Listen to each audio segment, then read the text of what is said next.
The day I received my master's degree in forensic accounting, I stood in my parents' backyard in suburban Dallas holding a crystal champagne flute. I had spent 3 years working 60-hour weeks at a downtown auditing firm in Austin to pay my own tuition. The Texas afternoon heat was heavy, but my mother Barbara had insisted on hosting an outdoor event. She hired a catering company that walked around with silver platters of bacon-wrapped dates and artisanal cheeses. The backyard was filled with 40 guests. I recognized almost none of them. There were my parents' country club associates, women in expensive linen dresses, and men wearing designer polo shirts. Then there were my older brother Connor's golf buddies laughing loudly near the expensive stone fire pit. My mother tapped a silver spoon against her glass. The chatter faded. The caterers stopped moving. I stood near the edge of the patio waiting for the customary words of congratulations. My mother turned toward the center of the patio where Connor stood. He was holding a craft beer, resting his free hand on his hip. She smiled at him. Her eyes crinkled with genuine warmth. Then she spoke the words that still ring in my ears. "I wish you were the one holding that diploma today, Connor. You are the only child who has ever made us proud." Silence settled over the catered tables. Not a single person objected. My father William stared at his expensive leather shoes. My sister-in-law Jessica took a sip of her drink and offered a knowing smirk. I looked around at the associates and neighbors who had been invited to what was supposed to be my celebration. No one looked my way. I did not cry. I did not throw my drink or cause a scene. I just set my untouched flute on the nearest patio table, turned around, and walked out the side gate. What I did next left every single one of them reeling. Before we go any further, if this kind of family betrayal hits close to home, take a second to hit like and subscribe. Drop your city and the local time in the comments below. I want to know where you are tuning in from. Have you ever felt invisible in a room full of people supposed to love you? Let me know down below. My name is Kinsley Roberts. I am 26 years old and I track missing money for a living. I find the lies people try to hide in corporate spreadsheets and offshore bank statements. What my family did not realize that afternoon was that by ignoring me, they gave me the perfect vantage point to watch them. Let me paint the picture of the Roberts family for you. The house in Dallas has a pristine white brick facade and a manicured lawn that requires a landscaping crew twice a week. Connor is the oldest. He played quarterback in high school a decade ago, and my parents still treat him like he is about to be drafted into the professional leagues. He lives in my parents' pool house rent-free with his wife Jessica. He moves from one doomed business venture to another, while my parents fund the illusion of his success. First, it was a boutique fitness application that never launched. Then it was a luxury real estate group that never broke ground on a single property. Connor wears tailored suits and drives a leased luxury SUV. I am the background noise. I exist to be quiet and self-sufficient. If you walk into my parents' living room, you will see a large stone mantel above the fireplace. The mantel holds 5 framed photographs. There is a picture of Connor in his high school football uniform. There is a picture of Connor and Jessica at their lavish wedding, which my father paid for in cash. There is a picture of Connor on a golf trip in Florida. There is one single photograph of me from middle school, tucked behind a decorative ceramic vase. I learned early on that my achievements did not register on their radar. When I got accepted into the rigorous forensic accounting program, I called my mother full of excitement. She answered the phone and immediately asked if I knew any graphic designers because Connor needed a logo for his new consulting firm. When I passed my final certification exams, my father sent a thumbs-up emoji and asked if I was coming home for Jessica's birthday dinner. Walking out of that party was the first time I stopped playing my assigned role in their play. I climbed into my 10-year-old sedan parked halfway down the block. The engine turned over, and I looked at my phone resting on the passenger seat. I expected an apology text, or at least a missed call from my father wondering where I went. I sat there with the air conditioning running, waiting for the screen to light up with something that felt like parental regret. 10 minutes passed, then 20. The street remained quiet. No one came out the front door looking for me. The screen finally lit up. A message from William. It did not mention the toast. It did not ask where I went or if I was safe to drive back to Austin. The text read, "Kinsley, can you help cover Connor's car insurance this month? He is between investments right now and we are a little tight." I stared at the glowing screen in the dark car. That was the moment the scale tipped. I put the car in drive and headed back toward my modest apartment in Austin. The emotional neglect was one thing, but the financial trap was just beginning to open. I drove south on Interstate 35, watching the skyline shift from sprawling mansions to open highway. I thought about the numbers. Numbers do not lie. Numbers do not play favorites. As a forensic accountant, I spend my days auditing corporate ledgers, finding where executives funnel funds into hidden accounts. I look for discrepancies. I look for the story the math tells when the people refuse to speak the truth. For years, I ignored the discrepancies in my own family. I looked the other way when my mother bought Jessica a designer handbag for her birthday while handing me a $20 gift card to a local coffee shop. I stayed silent when my father paid for Connor's wedding, but told me he could not co-sign my student loans because it carried too much risk. The drive took 3 hours. Every mile was a layer of guilt peeling away. My parents had conditioned me to believe that if I just worked harder, if I just achieved one more milestone, they would finally look at me the way they looked at Connor. The master's degree was supposed to be that milestone. Graduating with honors in a demanding field was supposed to earn me a seat at their table. But the diploma was just a piece of paper to them. It held no value because it did not belong to their golden boy. I walked into my apartment and tossed my keys on the laminate counter. The red blinking light on my internet router was the only thing greeting me. My apartment is small, the refrigerator hums loudly, my desk is stacked with case files and highlighters. It is not glamorous, but I pay for every square inch of it with my own hard-earned salary. I opened my laptop. I did not reply to my father's text right away. I needed to see my own finances. I pulled up my banking portal. I lived below my means and had built a strong savings account. I reviewed my outgoing transfers over the past 2 years. I had sent them money 5 times, small amounts at first. $500 for a broken water heater, $300 for a medical copay my mother said she could not afford, $400 to help cover groceries when William claimed his bonus was delayed. Small tests of my boundaries. I realized looking at the screen that they were grooming me. They were figuring out exactly how much of my income they could extract while keeping me desperate for their approval. They saw my new degree not as an achievement to celebrate, but as a new revenue stream to fund Connor's lifestyle. I picked up my phone and typed a single word to my father. No. It was the first time I had ever denied them. I hit send and placed the phone face down on the desk. I did not know it yet, but that single 2-letter word was about to set off a chain reaction. It would lead to fake medical emergencies, whisper campaigns, and a paper trail of fraud that would require every single skill I had learned in my career. The Roberts family thought they could use me as their personal bank while erasing my identity. They forgot one crucial detail. I am an auditor, and I was about to audit my own family. The Monday morning commute into downtown Austin is a slow crawl of brake lights and exhaust fumes. I gripped the steering wheel of my 10-year-old sedan and watched the Austin skyline inch closer. 48 hours had passed since I walked out of my own graduation party in Dallas. 48 hours since I sent a single-word reply to my father denying his request to pay my brother's car insurance. My phone had remained silent all weekend. No missed calls, no angry texts, just a heavy, punishing silence designed to make me cave. That was the Roberts family playbook. They starved you of affection until you apologized for standing up for yourself. But as I navigated the morning traffic, I did not feel the familiar urge to fold. I felt a cold, sharp clarity.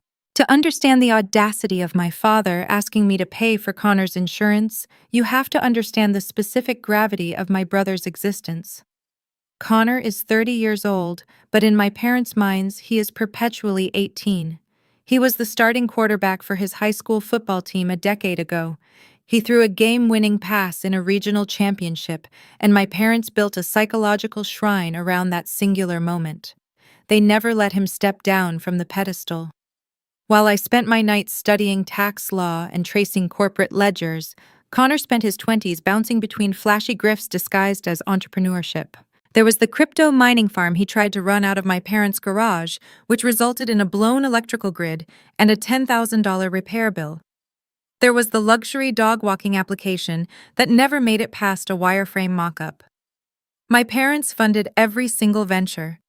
They liquidated certificates of deposit and refinanced their mortgage to provide his seed money. When Connor married Jessica, my parents converted their spacious pool house into a rent-free sanctuary for the newlyweds. Jessica is a perfect match for Connor. She treats life like a curated lifestyle blog. She spends her days attending boutique Pilates classes and posting aesthetic photos of overpriced matcha lattes. They live a six-figure lifestyle on a $0 income. My parents subsidize the illusion because admitting Connor is a failure means admitting their golden boy is a fraud. Meanwhile, my reality looks very different. I park in a concrete garage and ride the elevator to the 14th floor of a mid-level auditing firm. I work 60-hour weeks. My job is to sift through corporate financial records and find the money that executives try to hide. I trace shell companies. I calculate depreciation. I look for the truth hidden inside the math. Numbers do not care about your high school football statistics. Numbers do not care if your mother thinks you are special. A ledger is a brutal mirror, and I was beginning to hold that mirror up to my own blood relatives. I sat down at my desk and opened my laptop. The glow of the spreadsheet offered a familiar comfort. I was halfway through an audit for a local logistics company when my phone vibrated on the desk. It was not a text this time. It was an incoming call from William. I let it ring 3 times before hitting the accept button. I placed the phone on speaker and kept my eyes on my monitor. "Good morning, Dad," I said, keeping my tone neutral. "Kinsley, we need to talk about your attitude." His voice was clipped and carried the distinct tone of a manager reprimanding a subordinate. "I let you cool off over the weekend, but ignoring your family responsibilities is not going to fly." I stopped typing. I did not ignore anything. I gave you a clear answer on Saturday. The answer is no. I am not paying Connor's car insurance. Ours. William sighed loudly into the receiver. The sound was designed to convey deep parental disappointment. "You are being unreasonable. Connor is caught in a tight spot right now. He is orchestrating a bridge loan for a commercial property development. All his liquid capital is tied up in escrow. He just needs a bridge for the next 30 days until the venture capital clears. I am an auditor. I deal with venture capital and commercial bridge loans every single day." The terminology my father used was a hollow regurgitation of whatever buzzwords Connor had fed him over Sunday dinner. "Dad," I said, keeping my voice steady, "you do not secure a commercial bridge loan with personal liquid capital, and venture capital does not clear into a personal checking account to pay for a leased luxury SUV. Connor drives a $90,000 Range Rover. If he cannot afford the premium, he needs to return the lease and buy a used car." There was a sharp intake of breath on the other end of the line. Logic was treated as a hostile weapon in our family. "He needs that vehicle for client optics," William snapped. "You cannot pitch a multi-million-dollar real estate portfolio stepping out of a rusted sedan." "You do not understand how the business world works, Kinsley. You just crunch numbers in a cubicle. Your brother is building an empire." I looked at the rusted sedan sitting down in the parking garage, the same sedan that transported me to the job, paying for my rent, my groceries, and my student loans. "If his empire cannot afford a $200 Geico premium, then the empire is bankrupt," I replied. "I am not sending the money." The line went quiet. I could hear the faint sound of a television playing in the background. I knew my mother was likely sitting right next to him, feeding him lines. I pulled up my social media account on a separate monitor while I waited for his next tactic. I clicked on Jessica's profile. Her latest post had been uploaded 20 minutes ago. It was a selfie in the mirror of an upscale Dallas salon. The caption read, "Fresh highlights and champagne mornings." A premium cut and color at that specific salon easily cost $400. My father was begging me to pay their car insurance while my sister-in-law was sipping complimentary champagne in a stylist's chair. A cold knot formed in my stomach. Kinsley, you are making a very selfish choice, William said, his tone shifting from authoritative to wounded. We paid for your entire life. We put a roof over your head. Now you get a fancy degree and a corporate salary, and you turn your back on your own blood. You did not pay for my degree, I corrected him. I took out federal loans and worked night shifts to cover the difference. That is not the point, he deflected rapidly. The point is family steps up. Your mother and I are stretched thin right now. We cannot cover Connor's premium this month because we have some unexpected expenses. Then Connor can get a job, I stated. It is not that simple, Kinsley. William dropped his voice to a low, raspy whisper. It was a theatrical pivot. When authority failed and guilt fell flat, he reached for the ultimate trump card. Vulnerability. I did not want to tell you this over the phone, he continued. But the stress of Connor's business and your hostility is taking a toll. I had to see a specialist on Friday before your party. My chest has been tightening up. The doctor thinks it might be an arterial blockage. I froze. My fingers hovered over the keyboard. Despite the neglect, despite the favoritism and the financial entitlement, he was still my father. The word blockage carried a clinical weight that pierced right through my anger. What did the doctor say? I asked, my voice losing its defensive edge. They want to run a series of specialized diagnostic scans, William said, sounding suddenly frail. It is a new procedure. The facility is out of network and our insurance will only cover a fraction of the cost. Your mother has been up all night crying. We are trying to figure out how to keep the house and pay the medical retainers. That is why we needed you to help Connor. We do not have the bandwidth to catch him when he falls right now. The trap was so elegantly constructed, I did not even see the steel jaws snap shut around me. He linked my brother's financial incompetence directly to his own physical survival. If I did not help, I was not just being a bad sister. I was actively contributing to my father's failing heart. How much is the retainer for the cardiologist? I asked. William hesitated. It was the calculated pause of a salesman testing the ceiling of a negotiation. $2,000 a month, just for the next year until we clear the deductible and get the procedure scheduled. I looked back at Jessica's social media post. I looked at the spreadsheet on my monitor. The math in my family never added up, but the fear of losing my father overrode my professional instincts.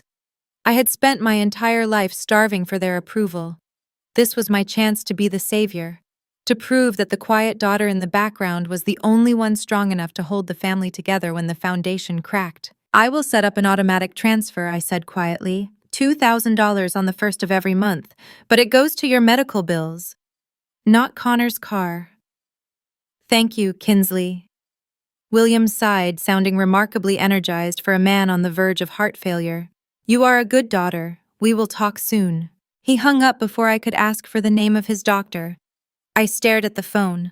I had just committed $24,000 of my annual salary to my parents. I thought I was doing the noble thing. I thought I was buying their love. I had no idea I had just agreed to fund the most elaborate grift of my brother's miserable career. 2 years is a long time to bleed financially. In the world of corporate auditing, we call it a slow leak. A slow leak is far more dangerous than a sudden crash because you adapt to the loss. You adjust your baseline. You convince yourself the missing capital is just the cost of doing business. For 24 months, I paid the cost of keeping my father alive. Every single month on the first day at 8 in the morning, my banking application would send me a push notification. Transfer successful. $2,000 routed from my checking account to a joint account held by William and Barbara Roberts. Do the math. $24,000 a year in post-tax income is a staggering sum for a mid-level associate. Over 2 years, I had wired my parents $48,000. That was a down payment on a house. That was a solid retirement portfolio. Instead, it was the invisible anchor pulling me under the surface while I treaded water in one of the most expensive cities in Texas. Austin was booming. Tech companies were flooding the city, driving rent prices into the stratosphere. My colleagues at the firm were upgrading to luxury apartments downtown, leasing new electric vehicles, and taking weekend trips to ski resorts in Colorado. I was moving in the opposite direction. I downgraded to a dated complex near the highway where the air conditioning unit rattled like a freight train and the carpet smelled faintly of old smoke. My daily life became a strict exercise in deprivation. I memorized the exact layout of the discount grocery store 3 miles from my apartment. My shopping cart was always filled with the same items: bulk bags of white rice, frozen bags of mixed vegetables, chicken thighs marked down because they were 1 day away from expiring. I stopped attending the firm networking happy hours because I could not afford a $14 cocktail. When my work shoes started separating at the sole, I fixed them with heavy-duty adhesive. I wore tailored trousers from thrift stores and hoped the partners at my firm did not notice the fraying hems. I accepted this miserable standard of living because of the psychological trap my parents had so expertly laid. Before the payments, I was the ghost of the Roberts family. Once the transfers began, my status shifted. I became their lifeline. William would text me on the 2nd of every month. "Thank you, sweetie. You are keeping me breathing." Barbara would call on holidays and refer to me as their guardian angel. It was a pathetic transactional affection, but I drank it down like a person dying of thirst. I believed I was finally earning the love they had freely given to Connor his entire life. I was the responsible daughter. I was the savior. That illusion cracked open on a Tuesday night in late October. I was sitting at my second-hand kitchen table. The glow of my laptop screen was the only light in the room.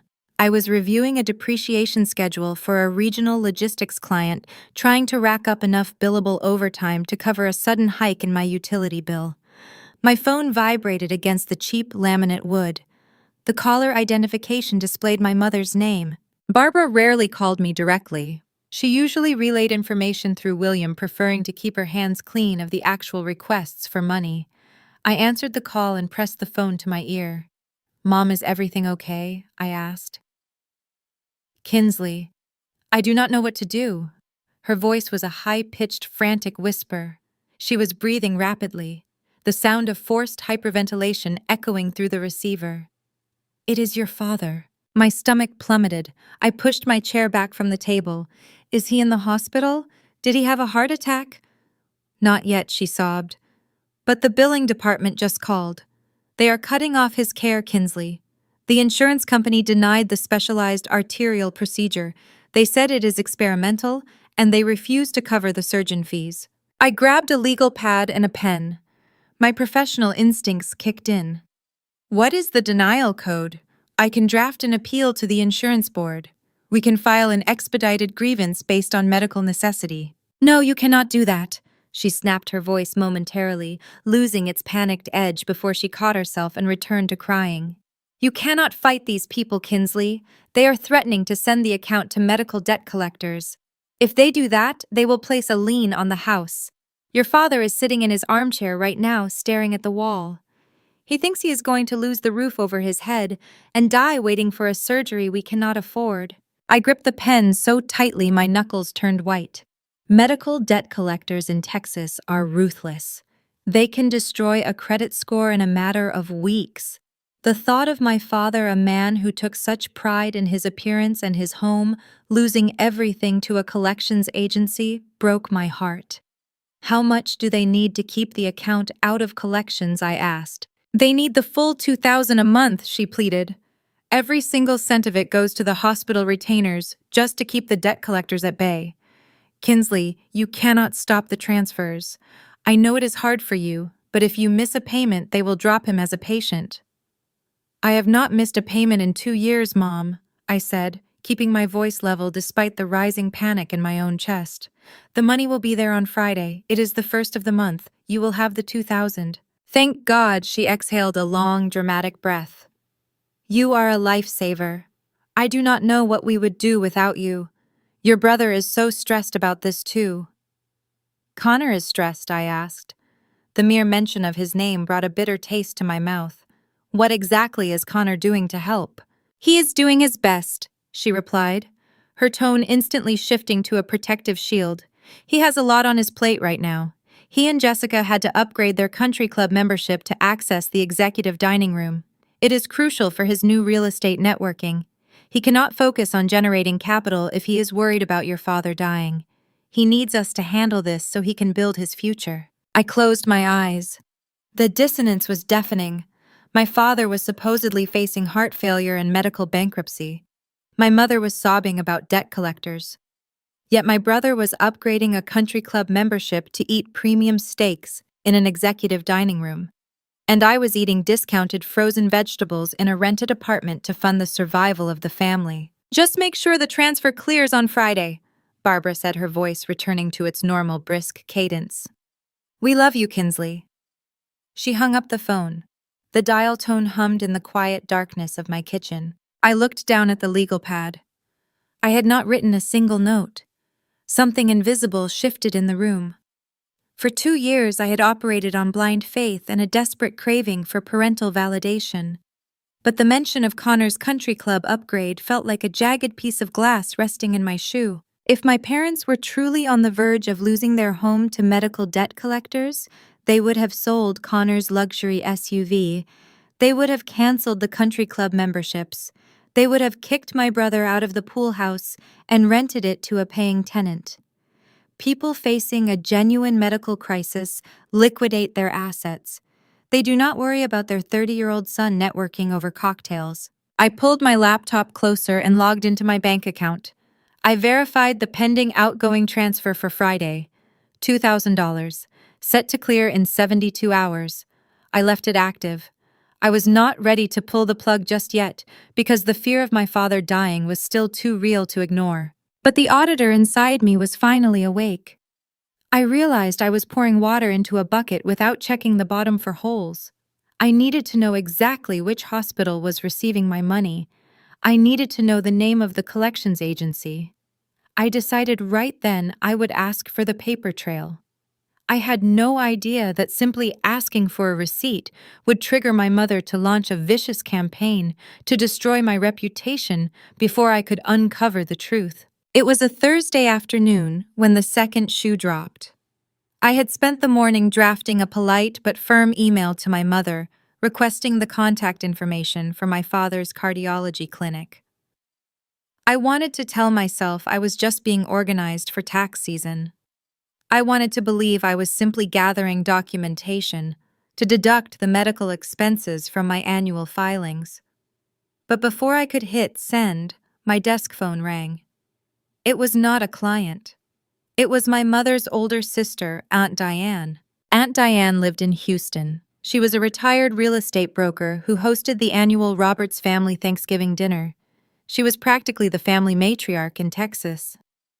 We spoke maybe twice a year, usually quick conversations during the holidays. Her calling my direct office line in the middle of a workday was highly unusual. I picked up the receiver and greeted her. Her response was hesitant. She asked how the firm was treating me and if the Austin weather was still unbearably humid. The small talk felt forced.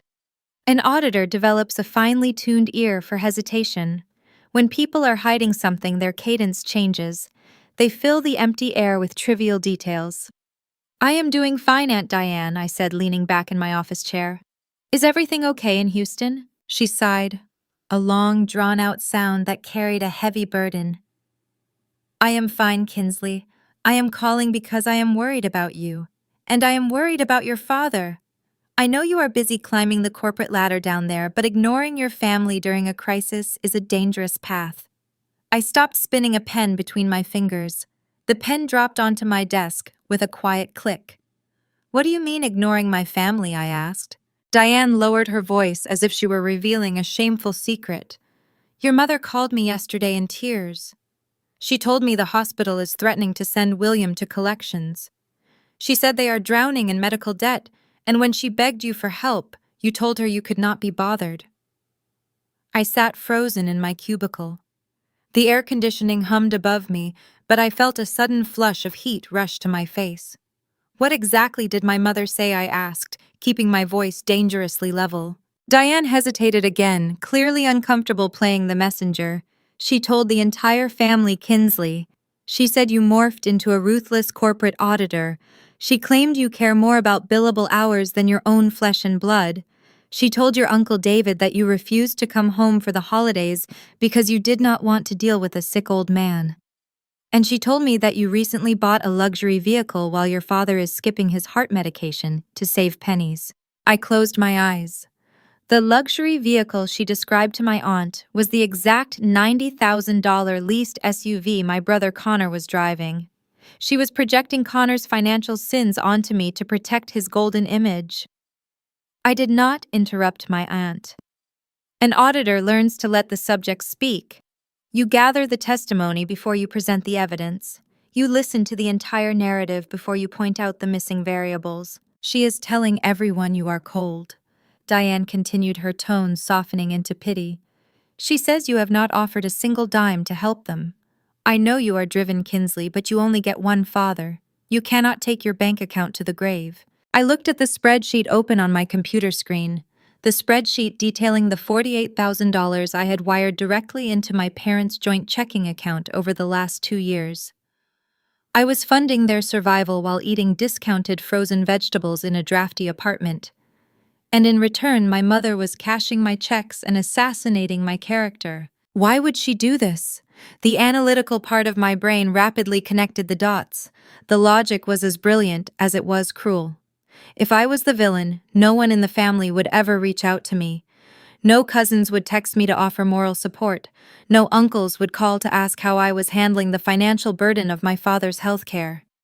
By isolating me and destroying my reputation, Barbara built a firewall around her lie. She ensured that my left hand never knew what her right hand was doing. She kept the extended family in the dark, and she kept me paying the bills.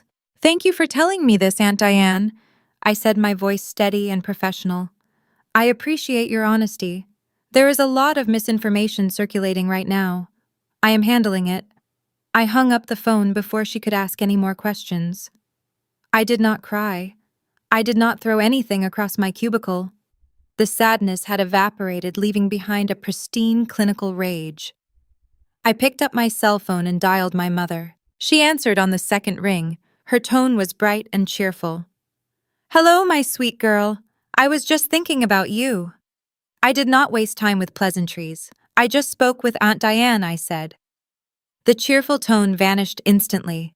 The silence on the line was thick and defensive. "She told me you have been calling the family," I continued. "She mentioned a very interesting narrative. You told her I am a ruthless auditor who refuses to help pay for Dad's medical bills. You told her I bought a luxury car while he is skipping his prescriptions. Watch the anatomy of a manipulator caught in a lie." Barbara did not deny saying those things. She executed a flawless pivot. First, she tried confusion.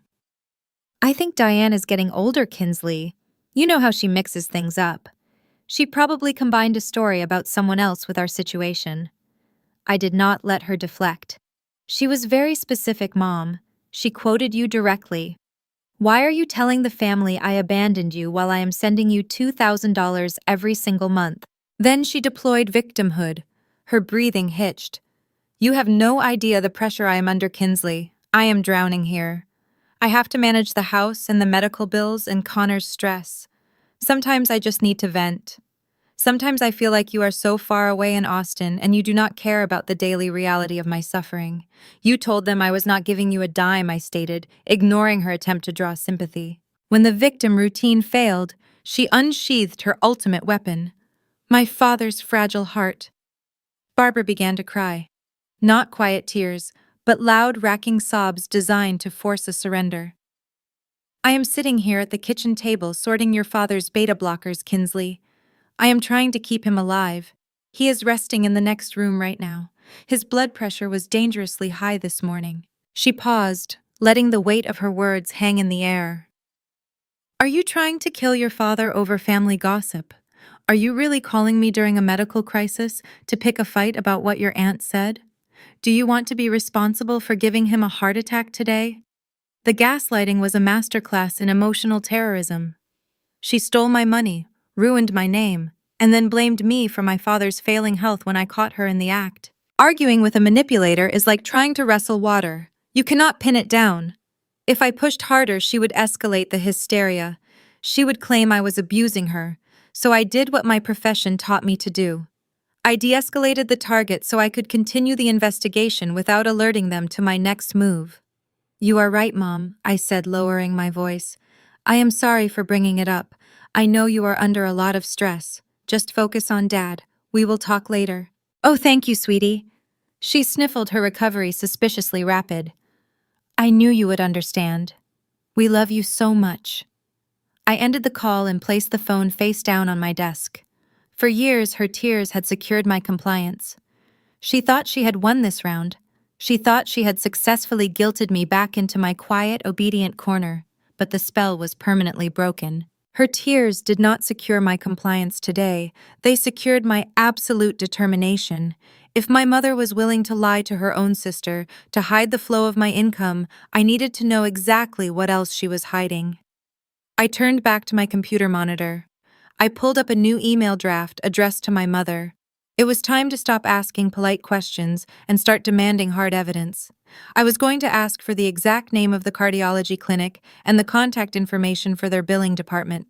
I knew she would fight me on it, but I had no idea her reaction would trigger a forensic investigation that would tear our entire family apart. Friday morning arrived with a heavy downpour that washed the Austin streets in gray light. I sat at my desk on the 14th floor, reviewing a vendor discrepancy for a corporate logistics client.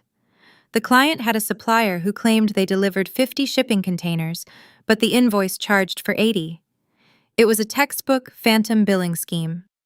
The supplier created a false sense of urgency, demanding immediate payment to avoid supply chain disruptions. They hoped the accounting department would panic and approve the invoice without ever asking to see the signed delivery manifest. I highlighted the fraudulent invoice on my monitor. My profession requires a specific mindset. You have to remove all emotion from the equation. You look at the numbers because the numbers always tell a story. When the numbers do not match the story, people are telling you there is a hidden variable. I looked away from my computer screen and checked my phone. It was 8 in the morning. My automatic transfer of $2,000 was scheduled to clear my checking account at noon. I had 4 hours until the money hit my parents' joint account in Dallas. For 2 years, I had played the role of the panicked accounting department. I paid the invoice because the supplier created a false urgency. My father was supposedly dying. The medical debt collectors were supposedly closing in. I approved the payments without ever asking to see the delivery manifest. I opened my banking application. I navigated to the recurring transfers page. I hovered my finger over the screen and pressed the pause button. The pending transaction changed from active to hold. Then I opened my text messages. I typed a brief message to my mother. It was polite and clinical. Mom, I am reorganizing my finances for the upcoming tax season. My accountant advised me to route the medical support funds directly to the provider to secure the deduction. Please send me the name of the cardiology clinic and Dad's patient account number. I will set up the wire transfer to their billing department today. I pressed send. I placed the phone on my desk and picked up my coffee cup. If a family member is genuinely drowning in medical debt, they want the bill paid. They do not care who writes the check to the hospital. A normal parent facing a financial crisis would reply with immense gratitude. They would send a photograph of the invoice and thank their child for handling the logistical headache. 10 seconds later, my phone rang. It was not a text reply. It was an incoming call from Barbara. I set my coffee down and answered the call. Good morning, Mom, I said. What is this about Kinsley? Her voice was sharp and breathless. She was not using her usual sweet tone and she was not crying. She sounded like a cornered animal. Are you auditing your own family now? I kept my voice even. I am maximizing a tax deduction, Mom. It is standard financial practice. I just need the name of the clinic and I will handle the payment directly.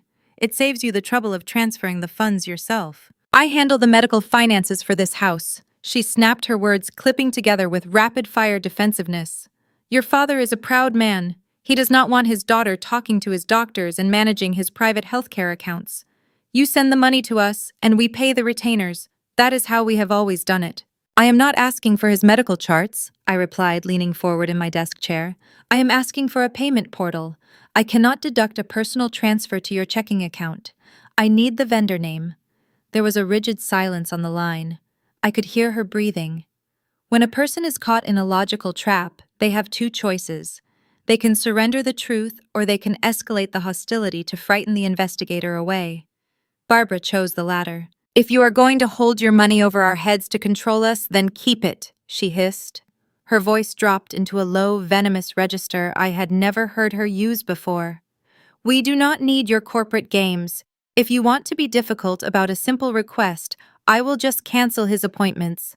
I will let your father go into cardiac arrest, and you can explain to your Aunt Diane why you let him die over a tax deduction. She hung up the phone. The line went dead. I sat in my quiet cubicle. Rain tracked down the large glass windows of the office building. I did not feel the familiar sting of guilt.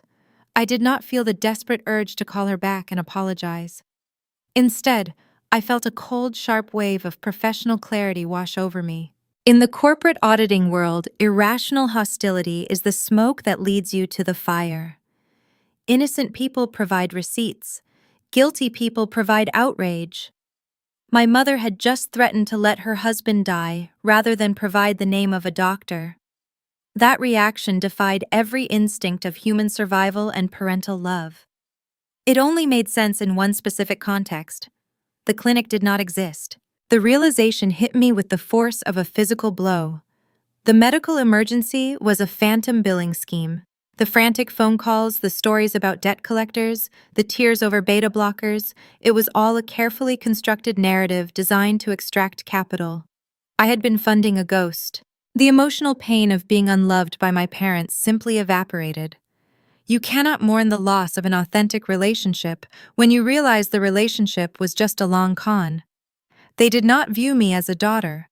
They viewed me as an ATM.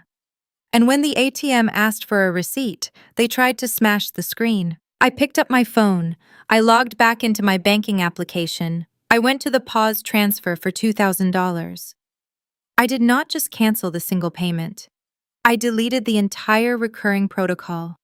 I revoked authorization for any future transactions between my account and the Dallas joint account. The money was staying with me. Then I opened my laptop and created a new secure digital folder on my desktop. I typed the name, Roberts Audit. I am a forensic accountant. Finding hidden truths is not just my job, it is my exact area of expertise. I know how to trace offshore accounts through shell corporations. I know how to unravel complex tax evasion schemes designed by teams of high-priced lawyers. A suburban couple in Dallas and a failed high school quarterback were amateur hour compared to my usual targets. Fraud relies on a concept called the trust vector. Criminals exploit the natural human tendency to believe the people closest to them.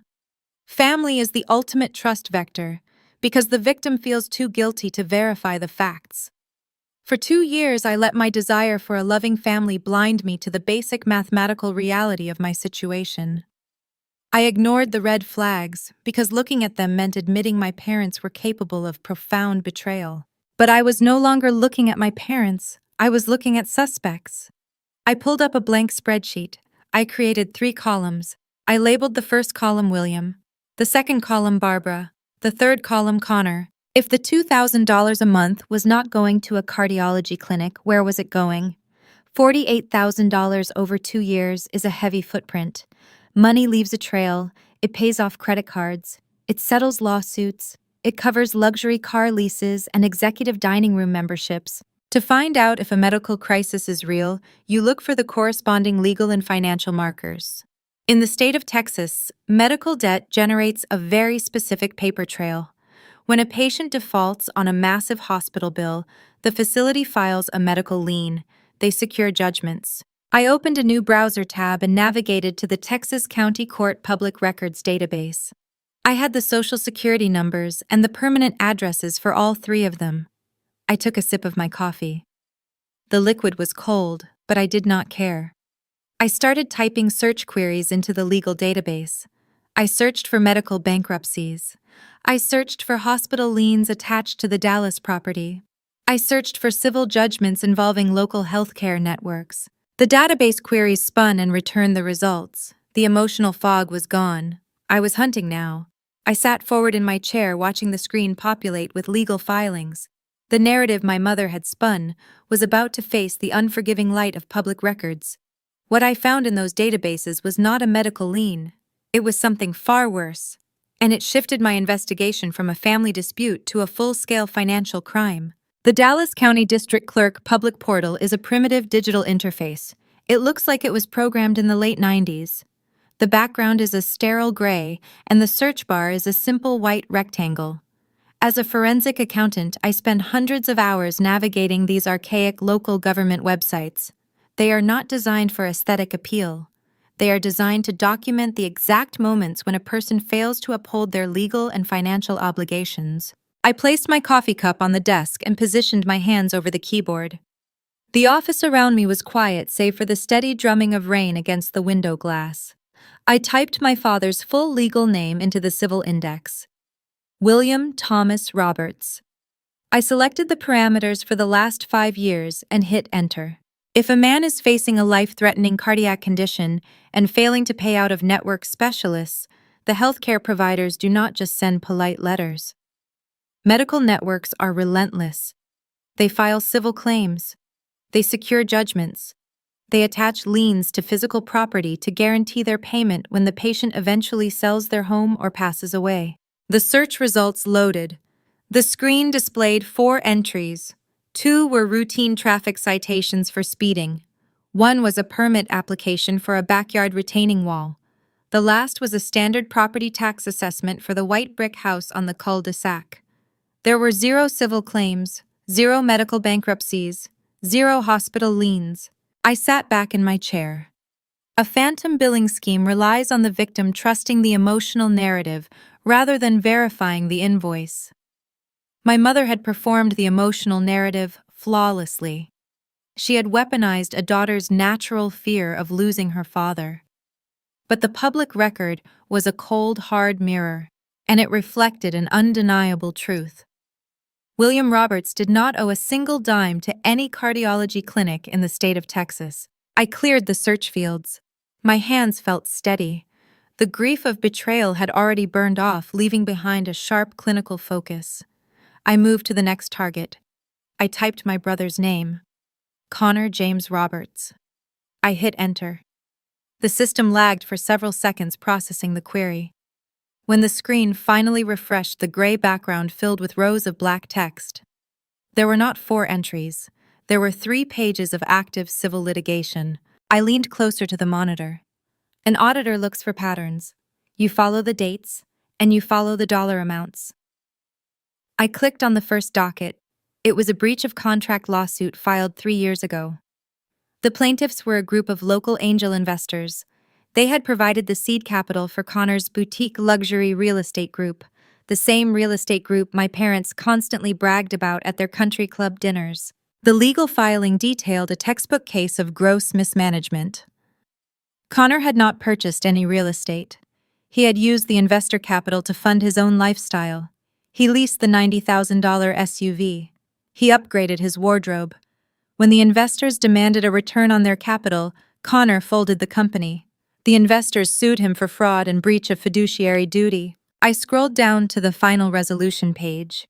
To avoid going to trial, Connor agreed to a structured settlement.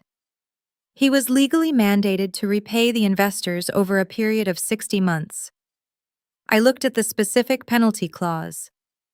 The court-ordered restitution required a payment of exactly $2,000 on the 3rd day of every month. The breath caught in my throat. I looked at the date the judge signed the settlement order. It was dated exactly 2 weeks before my mother called me in hysterics, claiming my father needed an emergency arterial procedure. My automatic transfer of $2,000 was set to clear on the 1st of every month. Connor's court-mandated penalty was due on the 3rd. I was not keeping my father alive. I was keeping my brother out of a jail cell. The precision of the lie was breathtaking. They did not just invent a medical emergency. They engineered the timing to perfectly align with Connor's legal deadlines. My hard-earned corporate salary was being funneled directly through their joint checking account and right into the pockets of angry Dallas investors. I clicked on the next docket in the search results. I thought the investor settlement was the bottom of the barrel. I was wrong. The second lawsuit was filed by a gaming and entertainment resort located across the state line in Oklahoma. It was a civil judgment for unpaid casino markers. For those unfamiliar with the gambling industry, a marker is essentially a short-term line of credit provided by the casino to high rollers. If you lose the money and fail to pay it back within 30 days, the casino treats it as a bad check. They do not send polite collection notices, they sue you immediately. The judgment against Connor was staggering. He had burned through tens of thousands of dollars at the blackjack tables.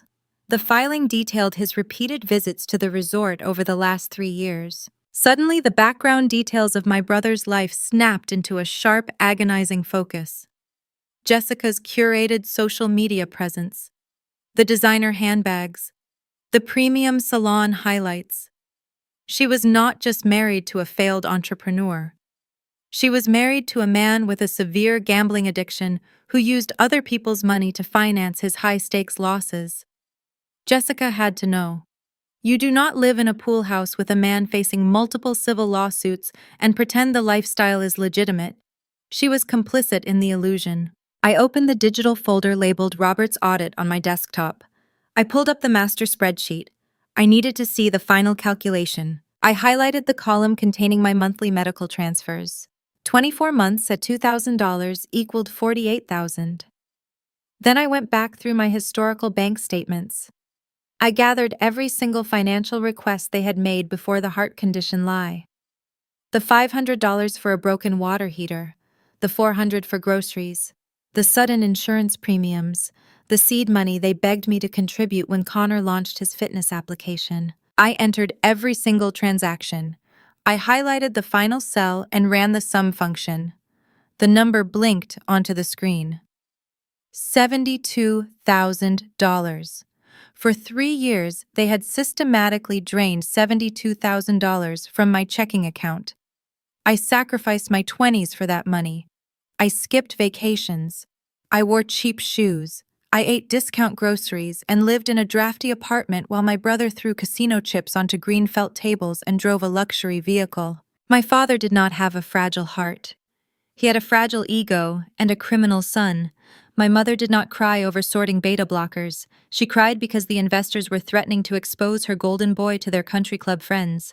They viewed me as a disposable asset, a convenient revenue stream they could tap whenever Connor's poor choices caught up with him. I stared at the $72,000 figure. Most people would have picked up the phone and screamed. They would have driven to Dallas and demanded their money back. But screaming implies you still want the relationship to work. Screaming is a plea for the other person to change. I did not want them to change. I wanted them to face the mathematical reality of their actions. You do not argue with a suspect during an audit. You continue gathering evidence until the case is airtight. I closed the local civil docket portal. If Connor was settling lawsuits and ignoring casino markers, his credit profile would be a radioactive wasteland. No legitimate bank would approve him for a credit card, let alone a commercial venture. Yet my father had explicitly stated on the phone that Connor was currently orchestrating a bridge loan for a new commercial property development. You cannot secure a commercial bridge loan with a trail of fraud judgments attached to your Social Security number. The underwriting software would reject the application in 3 seconds, unless he did not use his own Social Security number. A cold, dark apprehension settled over my shoulders. The air in my cubicle felt incredibly thin. If my parents were willing to fabricate a terminal illness to steal my cash, what else were they willing to do? I opened a new tab on my browser. I bypassed the county databases and logged directly into one of the 3 major national credit reporting bureaus. I typed in my own Social Security number. I answered the identity verification questions and waited for my personal credit report to generate. I thought the $72,000 was the worst of the betrayal. I thought the fake heart condition was the ultimate deception. I had no idea that the document loading on my screen was about to show me that my family had not just stolen my money. They had stolen my identity. The blue loading circle on the credit bureau website spun on my screen. It is a mundane animation that most people watch when they are trying to rent an apartment or buy a car. For me, in that quiet Austin cubicle, it felt like the ticking hand of a metronome counting down to a disaster. The page refreshed.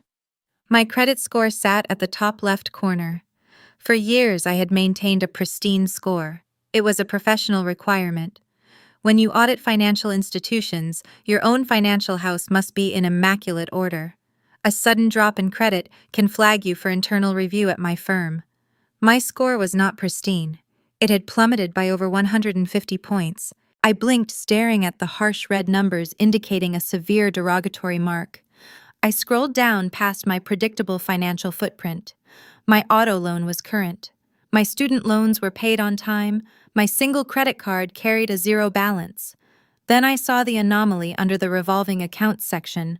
It was a commercial business line of credit issued by Texas Commerce Bank. The origination date was listed as 23 months ago. That timeline matched the exact month Connor announced the launch of his boutique consulting firm. The initial credit limit was $150,000.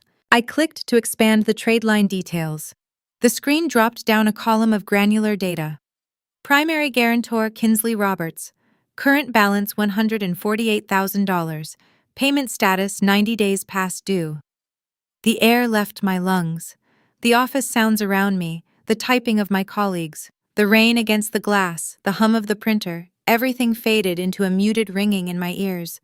They did not just steal my cash, they stole my identity. I sat back and placed my hands flat on the desk to stop them from shaking. In the corporate auditing world, identity theft is a common narrative, but experiencing it from your own parents rewires your brain. I was no longer a daughter reeling from parental neglect. I was the victim of a felony. My mind immediately traced the mechanics of the crime. How did they bypass the banking security protocols? How did they secure a six-figure commercial loan without my physical presence? The answer was chillingly simple. When I moved to Austin to start my entry-level job, I left 2 boxes of college files in the closet of my childhood bedroom. The boxes contained old tax returns, tax forms, and bank statements. My parents had my social security number memorized. They had my mother's maiden name. They had every piece of identifying data a bank underwriter requires to verify a primary guarantor. Barbara was always adept at mimicking handwriting. I remembered her forging my father's signature on golf club membership renewals when he was too busy to sign them. She had simply walked into a branch of Texas Commerce Bank with Connor claiming her successful auditor daughter in Austin was co-signing his new venture. They submitted my financial credentials and forged my name on the promissory note. The betrayal was so precise it felt surgical. Let us talk about the real-world consequences of a defaulted commercial loan.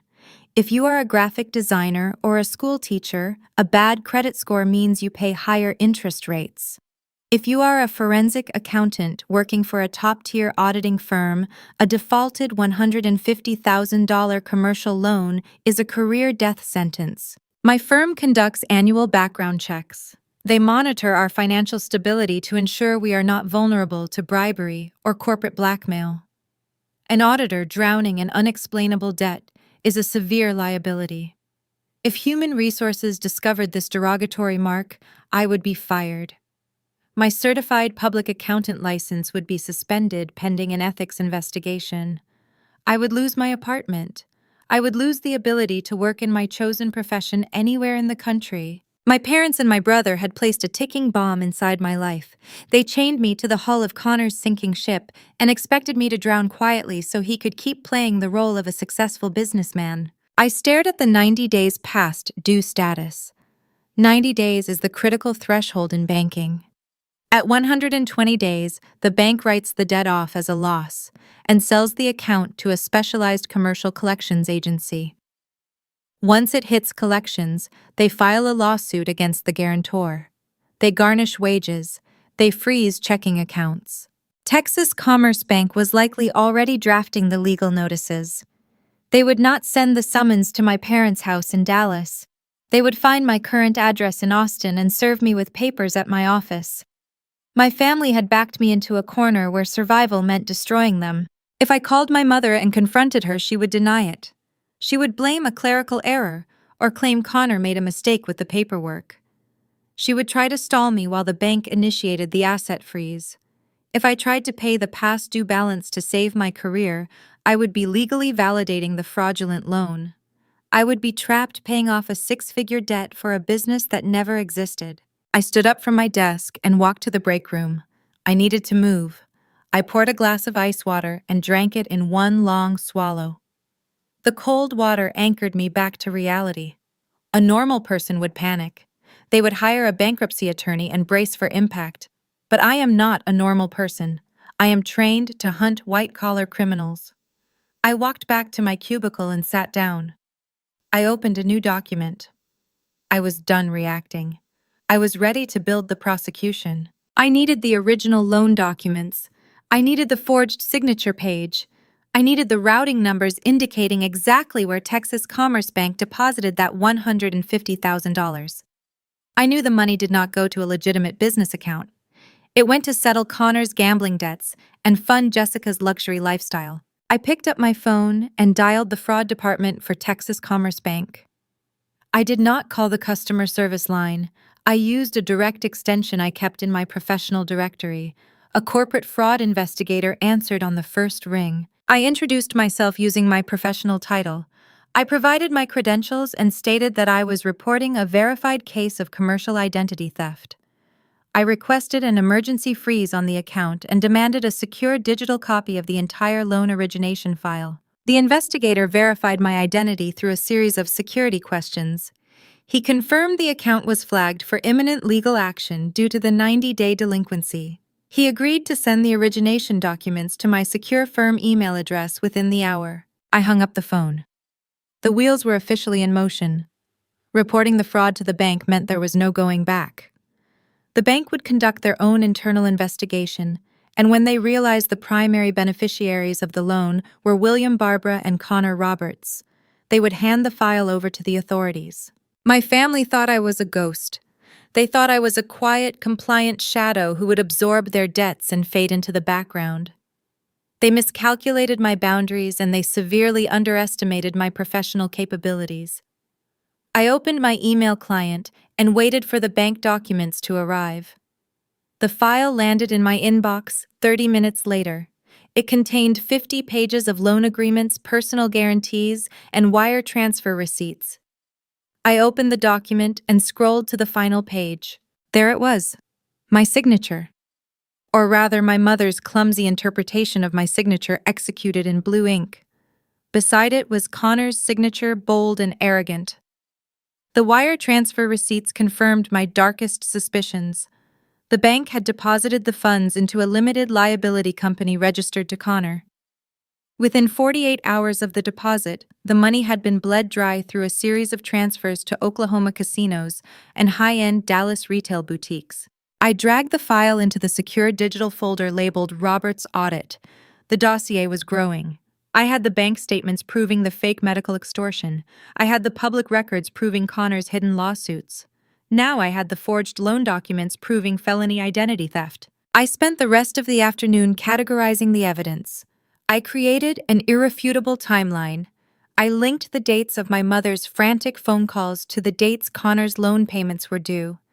I built a financial map that led directly from my bank account in Austin to the casino floors in Oklahoma. As the sun set over the Austin skyline, my office floor emptied out.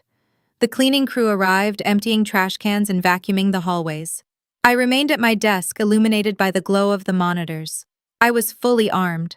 I had enough evidence to send my brother and my parents to federal prison. The logical next step was to walk into a police precinct and file a formal criminal report. But fate has a strange way of setting the stage. Just as I was saving the final spreadsheet, my cell phone vibrated. It was a text message from Barbara. She had not spoken to me since she threatened to let my father die earlier that morning. I picked up the phone and read the message. The audacity of her words made my pulse spike.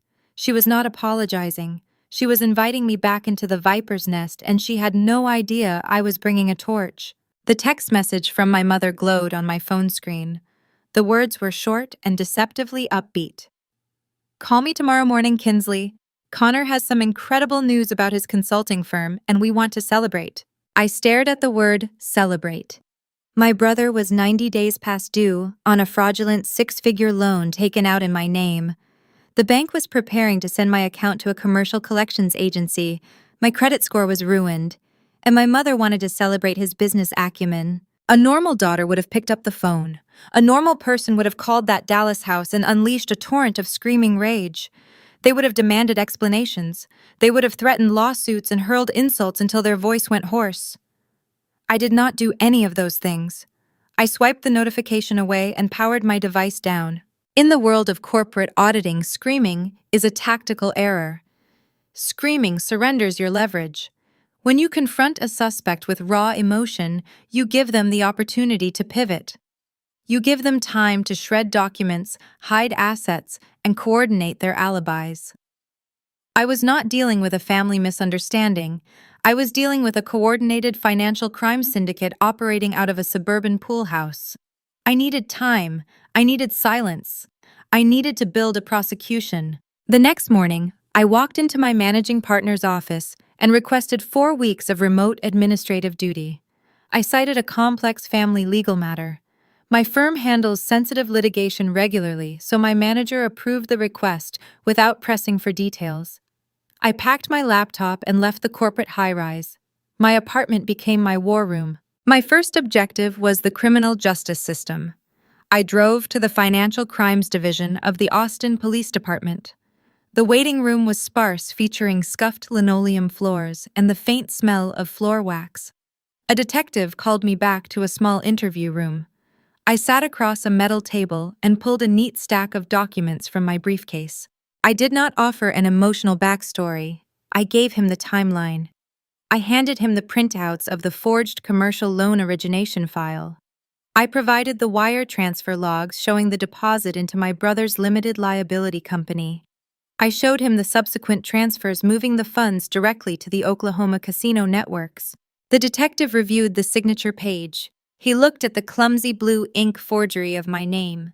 He looked up at me, his expression entirely serious. He asked if I understood the gravity of my report.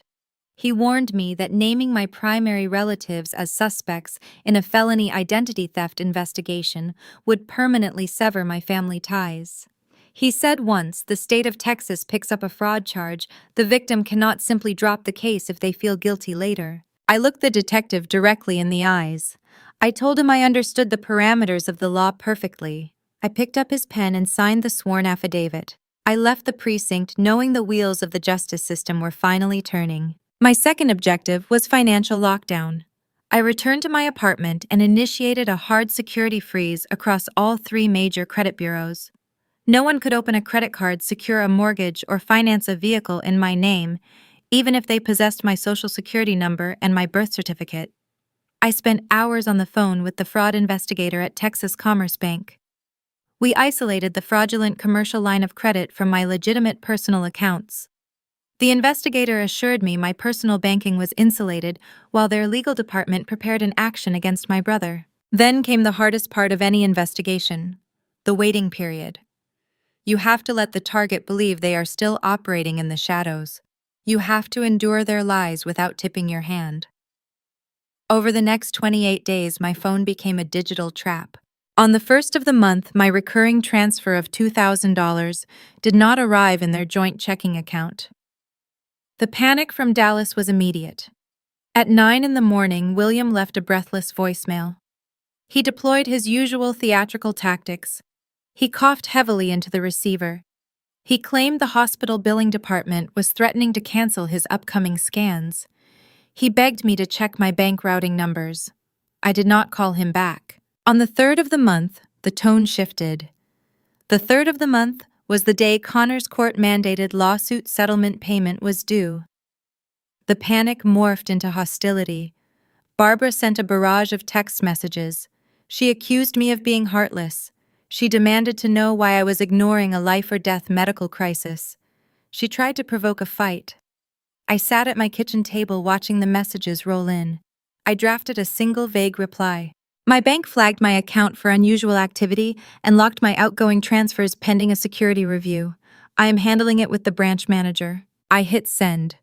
That single sentence was a masterstroke of misdirection. It gave them a bureaucratic excuse for the missing funds. It shifted the blame to an anonymous banking algorithm. Most importantly, it kept them hoping the pipeline would reopen soon. They left me alone after that, assuming my bank was just being overly cautious. They had no idea the unusual activity my bank flagged was a federal crime they committed. With the communication blackout secured, I spent my evenings turning digital evidence into physical weapons. Digital files are too easy to dismiss. A liar can look at a computer screen and claim an email was doctored. They can claim a screenshot is taken out of context. You cannot argue with physical paper. Paper has weight.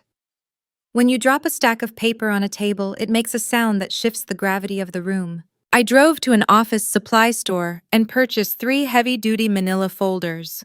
I returned home and cleared off my kitchen table. I used a thick black marker to write a name on the front of each folder. William, Barbara, Connor. Into each folder I placed a copy of my master timeline. The timeline was a masterpiece of forensic accounting. On the left side of the page, I listed every single text message my mother sent claiming a medical emergency. I included the exact dates and times she begged for money to buy beta blockers or pay cardiologists. On the right side of the page, I listed the corresponding legal deadlines for Connor's breach of contract settlement. I highlighted the matching dates in bright yellow ink. The visual correlation was undeniable. Behind the timeline, I placed the county civil dockets detailing Connor's gambling debts and unpaid casino markers. I included the business filings for his fake consulting firm. At the very back of the folder, I placed the payload. The 50-page commercial loan origination file from Texas Commerce Bank. I flagged the forged signature page with a red sticky note. I flagged the wire transfer receipts proving the funds were routed to my brother. I arranged the documents with deliberate care. I was not building a family scrapbook. I was building a prosecution binder. I sat in my quiet apartment surrounded by the paper trail of my own destruction. I did not shed a single tear. Crying is an expression of grief, and I had nothing left to mourn. I had simply uncovered a crime syndicate disguised as a family. The 4 weeks of silent preparation finally came to an end on a Thursday afternoon. The Austin police detective called me with an update. They had subpoenaed the security footage from the Texas Commerce Bank branch in Dallas. The investigator confirmed they had clear visual evidence of Barbara and Connor sitting at the loan officer's desk on the exact date and time the promissory note was signed. The detective informed me that the district attorney was currently drafting the arrest warrants. They just needed to finalize the jurisdiction logistics between Austin and Dallas. The legal snare was pulled tight. The trap was fully set. I just needed to deliver the news to the targets. I packed the 3 crisp manila folders into my leather work tote. I placed the tote by the front door of my apartment. I felt my pulse slow to a steady, calculated rhythm. The weight of the impending confrontation hung in the air. Right on cue, my cell phone vibrated on the kitchen counter. I walked over and looked at the screen. It was Barbara. The 4 weeks of silence were over. She was calling to drop the bait. The phone vibrated against the granite kitchen counter. I watched the screen illuminate with my mother's name. 4 weeks of tactical silence had finally driven her to make the first move. I took a slow breath, aligning my posture and clearing any trace of tension from my voice. You never let a suspect hear your heart rate. I picked up the device and accepted the call. Hello, Mom. Kinsley, her voice rushed through the speaker, breathless and coated in a thick layer of manufactured sunshine. I am so glad I caught you. I know you have been dealing with bank issues down there, but we have some wonderful news to share. I waited. I did not offer congratulations or ask for details. Silence forces a liar to keep talking. Connor is officially relaunching his consulting firm, she announced, her tone rising an octave to simulate genuine excitement. He secured a phenomenal new direction for his portfolio, and to celebrate, he and Jessica are throwing a lavish anniversary party this Saturday at our house. It has been 5 years since their wedding, and they want to renew their vows alongside the business announcement. The narrative was so perfectly constructed it almost commanded respect. My brother was facing federal indictment for identity theft and a looming default on a six-figure commercial loan, yet he was hosting a catered vow renewal to project an aura of unchecked success. To understand the necessity of this party, you have to understand my sister-in-law. Jessica grew up in Highland Park, an exclusive enclave in Dallas, where wealth is measured in generations rather than paychecks. Her father, an oil executive, saw right through Connor's empty charm and cut her off financially the day she married him. For 5 years, Jessica had been desperate to prove her father wrong. She needed to parade Connor in front of her old social circle to validate her life choices. My parents provided the venue and the seed money to keep Jessica's Highland Park delusion alive. "We are pulling out all the stops," Barbara continued, filling the quiet space on the line. "We hired the same caterer from their wedding. All the important partners from the country club are attending. It is going to be a beautiful evening to display our family unity." Family unity. The phrase hung in the air like a foul odor. "I am very busy with quarterly audits, Mom," I said, keeping my response flat. "I do not think I can make the drive up to Dallas this weekend." The manufactured sunshine instantly evaporated. The velvet glove came off, revealing the iron grip underneath. "You need to be here, Kinsley." Barbara lowered her voice, adopting a grave and urgent register. "Your father is not doing well." She paused, waiting for me to react to the bait. I remained silent.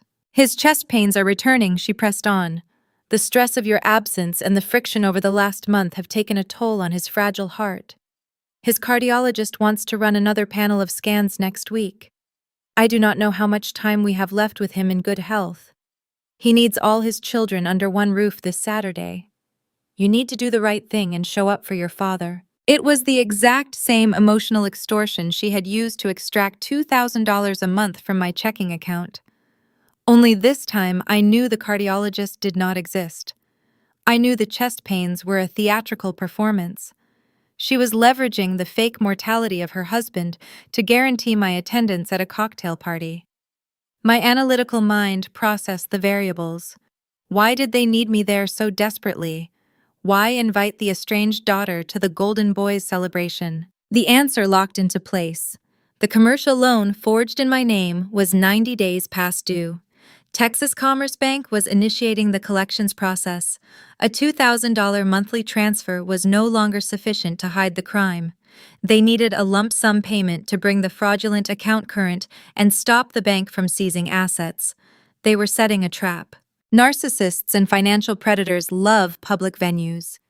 They rely on the social contract of politeness to corner their victims. My mother knew I hated public scenes. She knew I had quietly walked away from my own graduation party rather than cause a disruption. Their strategy was brilliant in its cruelty. They planned to surround me with 50 wealthy guests, serve me expensive champagne, and then publicly corner me into investing in Connor's new venture. They would use the audience to strong-arm me into writing a massive check to save the family face. I looked at the 3 manila folders resting on my kitchen table. The folders containing the forged signatures, the casino records, and the police affidavit. "I will be there," I said. "Oh, thank God," Barbara exhaled a dramatic sigh of relief.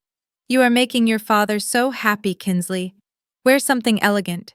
There will be a lot of influential investors attending, and we want you to look the part of a successful corporate auditor. I will see you on Saturday, Mom." I ended the call. I walked over to the kitchen table and ran my hand over the smooth paper of the prosecution folders. They wanted a successful corporate auditor. I was going to give them exactly that. I walked into my bedroom and opened my closet. I bypassed the silk cocktail dresses and the vibrant evening gowns.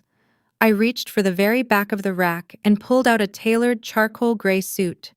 It was the exact suit I wore when I deposed hostile executives in embezzlement cases. It featured sharp lapels and a structured silhouette. It was not the attire of a compliant daughter attending a vow renewal. It was the armor of an executioner. I packed a small overnight bag. I placed the 3 manila folders inside a rigid leather briefcase, ensuring the corners did not bend. I checked the oil in my 10-year-old sedan and filled the gas tank. I went to bed early and slept a full 8 hours. My conscience was clear. Saturday morning arrived with bright Texas sunshine. I loaded my car and merged onto Interstate 35 heading north toward Dallas. The 3-hour drive felt entirely different than the last time I made this journey. 2 years ago, I had driven the same route with tears blurring my vision, fleeing the humiliation of my graduation party. Back then, I was a wounded child trying to solve a puzzle with missing pieces. I kept wondering why I was never enough for them. I kept trying to calculate what I needed to achieve to earn a seat at their table. I looked at the highway stretching out through the windshield. The puzzle was solved. The pieces were locked in the leather briefcase resting on my passenger seat. I did not need a seat at their table because their table was purchased with stolen funds and built on a foundation of felonies. I exited the highway and navigated the winding suburban streets of the affluent Dallas neighborhood. The sprawling oak trees cast long shadows over the manicured lawns. As I turned onto my parents' cul-de-sac, the sheer financial delusion of the Roberts family came into full view. The street was lined with high-end luxury vehicles. A valet stand was erected at the bottom of my parents' driveway, manned by 2 young men in crisp white shirts and black vests. A string quartet was playing classical music on the front porch. The side gate was open, revealing white event tents erected in the backyard. They were facing impending federal indictments and medical fraud exposure, yet they had hired a valet service to park their friends' luxury sedans. The disconnect from reality was absolute. I pulled my weathered sedan up to the valet stand. The young man hesitated for a fraction of a second, looking at my faded paint job before stepping forward to open my door. I handed him the keys and retrieved my leather briefcase from the passenger seat. I stood at the bottom of the driveway, adjusting the cuffs of my charcoal blazer. I could hear the clinking of crystal glasses and the low hum of wealthy networking drifting from the backyard. I could hear Connor's loud practiced laugh carrying over the music. I gripped the handle of my briefcase. The leather felt cool and solid in my palm. They had invited the ghost back into the house, expecting a compliant victim to fund their survival. They had no idea I was bringing the autopsy report. I walked up the driveway and stepped toward the front door, ready to watch the empire burn. The foyer of the Dallas house was a visual assault of unearned wealth. I walked through the heavy mahogany front doors and stepped onto the polished marble entryway. The scent of expensive catering and gardenia filled the air. Towering crystal vases sat on antique console tables, overflowing with white orchids and imported hydrangeas. A hired server wearing a crisp black vest stood near the hallway holding a silver tray of artisanal appetizers. I walked right past him, heading toward the French doors that opened to the backyard. I stepped onto the patio and surveyed the scene. The scale of the event was staggering. 2 large event tents draped in sheer white fabric dominated the manicured lawn. A raw oyster bar was set up near the edge of the swimming pool, packed with crushed ice and lemon wedges. A bartender was pouring top-shelf liquor for a group of men in tailored suits. My mind automatically processed the ledger, the catering, the rentals, the floral arrangements, the live string quartet, playing classical music on the porch. This was easily a $30,000 event. They were 90 days past due on a fraudulent commercial loan and facing an imminent asset freeze. The cognitive dissonance required to host a luxury garden party under those circumstances was almost pathological. I scanned the crowd. There were roughly 40 people scattered across the patio and the lawn. I recognized the faces immediately. It was the exact same guest list from my disastrous graduation party 2 years ago. The country club associates, the local business owners, the extended Roberts family. I saw my Uncle David standing near the bartender. I saw my Aunt Diane sitting in a plush patio chair near the fire pit. The moment I crossed the threshold, the atmosphere shifted. Aunt Diane spotted me first. She touched Uncle David's arm and pointed in my direction. A ripple of whispers moved through the crowd. Heads turned, eyes darted toward me and then quickly looked away. The physical manifestation of my mother's smear campaign was unfolding right in front of me. These people did not see a forensic accountant arriving to celebrate a business launch. They saw a ruthless corporate auditor who abandoned a dying father. They saw a selfish daughter who bought luxury vehicles while her parents drowned in medical debt. The judgment in their posture was palpable. They looked at me like I was a hostile invader. I did not flinch. I did not drop my gaze. I gripped the handle of my leather briefcase and walked further onto the patio. Barbara spotted me from across the yard. The theatrical performance began instantly. She was wearing a pale pink designer dress and holding a crystal wine glass. She handed the glass to a nearby guest and rushed toward me, throwing her arms wide open. "Kinsley, darling, you made it!" She projected her voice, ensuring the sound carried over the string quartet. She wrapped her arms around my shoulders, pulling me into a suffocating embrace. The smell of her heavy floral perfume masked the smell of the catering. She pressed her cheek against mine. The physical contact was rigid and forced. She leaned her mouth close to my ear. Her sugary tone evaporated, replaced by a harsh, demanding whisper. "Do not make a scene tonight. Your father is very fragile. Smile for the guests and play along." She pulled back, beaming a radiant smile for the audience watching us. She patted my arm, acting the part of the relieved and doting mother. I stepped back, creating a deliberate physical boundary. I did not return the smile. I looked directly into her eyes. I nodded once. I kept both hands firmly on my briefcase. Barbara hesitated, her smile faltering for a fraction of a second before she pivoted back to her guests. I looked past her and located William. He was seated in a cushioned outdoor chair near the edge of the tent. He was performing the role of the ailing patriarch with masterful precision. A woven cashmere blanket rested over his lap despite the warm Texas evening. He held a glass of sparkling water with two hands, staring out at the lawn with a weary expression. Extended family members were bringing him small plates of food, looking down at him with deep pity. He played the victim perfectly, hiding behind a fabricated health crisis to avoid accountability. Then Connor made his entrance. He detached himself from a group of wealthy investors near the oyster bar. He walked toward me with the swagger of a man who truly believed his own lies. He was wearing a custom-tailored navy suit that fit his former quarterback frame perfectly. As he raised his hand to adjust his collar, a heavy gold watch caught the afternoon light on his wrist. Jessica trailed half a step behind him. She was wearing a silk emerald gown that swept across the patio stones. A new diamond tennis bracelet glitters on her arm. I looked at the watch. I looked at the diamonds. I saw the stolen Social Security number translating directly into physical vanity. My credit score was bleeding out so my brother could play dress-up in the suburbs. Connor stopped a few feet away. He offered a condescending smirk, crossing his arms over his chest. "Well, look who decided to descend from her corporate ivory tower," he said, his voice loud enough to draw the attention of the nearby guests. "We were not sure you could spare the time for your own family, Kinsley." Jessica laughed, a high, thin sound that grated against my ears. "It is so good to see you, Kinsley. Connor has been working so hard on this relaunch.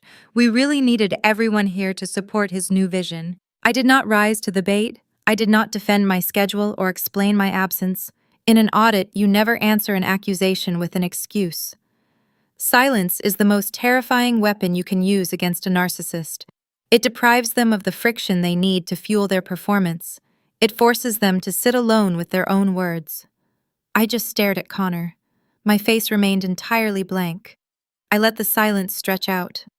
1 second, 2 seconds, 3 seconds. The silence grew heavy. The nearby guests stopped talking, turning their attention toward our awkward standoff. Connor shifted his weight. The confident smirk wavered just a fraction of an inch. He cleared his throat, adjusting the cuffs of his expensive suit. He looked away, first breaking the eye contact. "Enjoy the party," he muttered, turning his back to me and guiding Jessica back toward the raw bar. A waiter wearing a black vest approached me, holding a silver tray lined with champagne flutes. I shook my head. I do not drink alcohol when I am working an active case. I asked the waiter for a glass of ice water with lemon. I took a position near the edge of the patio, under the shade of a large oak tree. It was the exact same spot I stood 2 years ago when my mother delivered the toast that erased my existence. This time I was not a wounded child waiting for scraps of validation. I was conducting surveillance. I watched the extended family fawn over William. I watched the local business owners shake hands with Connor. I watched Barbara float between the tables, playing the perfect Southern hostess. They were all participating in a shared delusion. The guests believed they were attending a celebration of entrepreneurial resilience. They had no idea they were standing on the deck of a sinking ship. The hull was already breached. The water was rushing in. They just could not feel the cold reality yet, because the string quartet was playing too loudly. The evening progressed. The sun began to dip below the horizon, casting long golden shadows across the pristine lawn. The catering staff began circulating with dinner plates, directing the guests toward the long tables set up beneath the main event tent. The tables were adorned with cascading floral runners and heavy silver flatware. Every detail was designed to project an image of bulletproof financial security. It was an elaborate stage set hiding a rotting foundation. I walked over to the tables and found my assigned seat near the back of the tent. I sat down and placed the heavy leather briefcase on the empty chair beside me. I kept my right hand resting on the smooth leather flap. Inside, the 3 manila folders waited like loaded chambers in a cylinder. The guests settled into their chairs. The low murmur of dinner conversation filled the tent. Waiters poured expensive red wine into large crystal goblets. The sound of silver clinking against porcelain echoed through the warm air. Then the music stopped. The ambient noise faded as Barbara stood up from the head table. She smoothed the front of her designer dress. She picked up a silver spoon and turned toward her champagne glass. The setup was identical to the graduation party. The physical choreography was a perfect mirror of the past. She stood in the exact same posture, projecting the exact same maternal warmth. She tapped the spoon against the crystal. The sharp ringing sound cut through the evening air, demanding absolute attention. The crowd fell silent, turning their faces toward the matriarch of the Roberts family. The trap was officially sprung, and the audience was about to witness the extortion. The sharp ringing of silver against crystal echoed under the white canvas canopy. The sound cut through the low hum of wealthy networking and the clatter of expensive porcelain. 40 guests stopped talking. Waiters paused in the aisles holding bottles of imported red wine. Every face turned toward the head table. Barbara stood at the center of the arrangement. The evening lighting cast a warm golden glow over her designer dress. She possessed a rare theatrical talent for commanding a room. She did not tap the glass and immediately begin speaking. She let the silence settle. She let the anticipation build, waiting until she had the undivided attention of every single influential person seated on the patio. I watched her from my chair at the back of the tent. My right hand remained perfectly still, resting on the smooth leather flap of my briefcase. "Thank you all for being here tonight," Barbara began. Her voice was smooth and practiced, carrying the distinct cadence of a seasoned Southern hostess. Looking out at this beautiful gathering, I am reminded of what truly matters in this life. We have faced our share of trials over the past few years. But standing here tonight, looking at the faces of our dearest friends and our beloved family, I know we have weathered the storm. She turned her body slightly, directing the attention of the crowd toward Connor. He sat beside her, leaning back in his chair with the casual arrogance of a man who believed the world owed him a favor. "I want to raise my glass to my oldest son, Barbara," continued, her tone swelling with manufactured pride. "Connor, you have faced setbacks that would have broken a lesser man. The business world is unforgiving. But you never lost your vision. You never stopped building. Today, as you officially relaunch your consulting firm, we celebrate your relentless spirit. You are the foundation of the Roberts legacy." The guests murmured in agreement. Several men raised their glasses in Connor's direction. He offered a humble nod, playing the part of the weary but triumphant entrepreneur. He adjusted the heavy gold watch on his wrist, the same watch purchased with stolen casino funds. Barbara shifted her gaze to Jessica. "And to my beautiful daughter-in-law, Jessica." She offered a warm, maternal smile. "You have stood by his side through the lean times. You have been his rock and his inspiration. Your loyalty is the glue that holds their partnership together." Jessica pressed a manicured hand to her chest and offered a radiant, practiced smile. She leaned over and kissed Connor's cheek. The picture of domestic bliss was flawless. The Highland Park socialites sitting at the nearby tables nodded with approval. Then the pivot occurred. Barbara lowered her glass.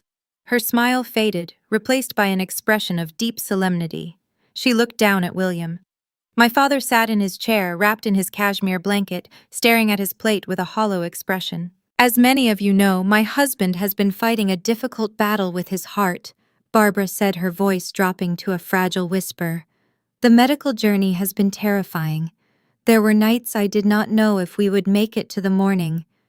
The stress of his failing health has tested the limits of our endurance. William is a proud man. He never asks for help.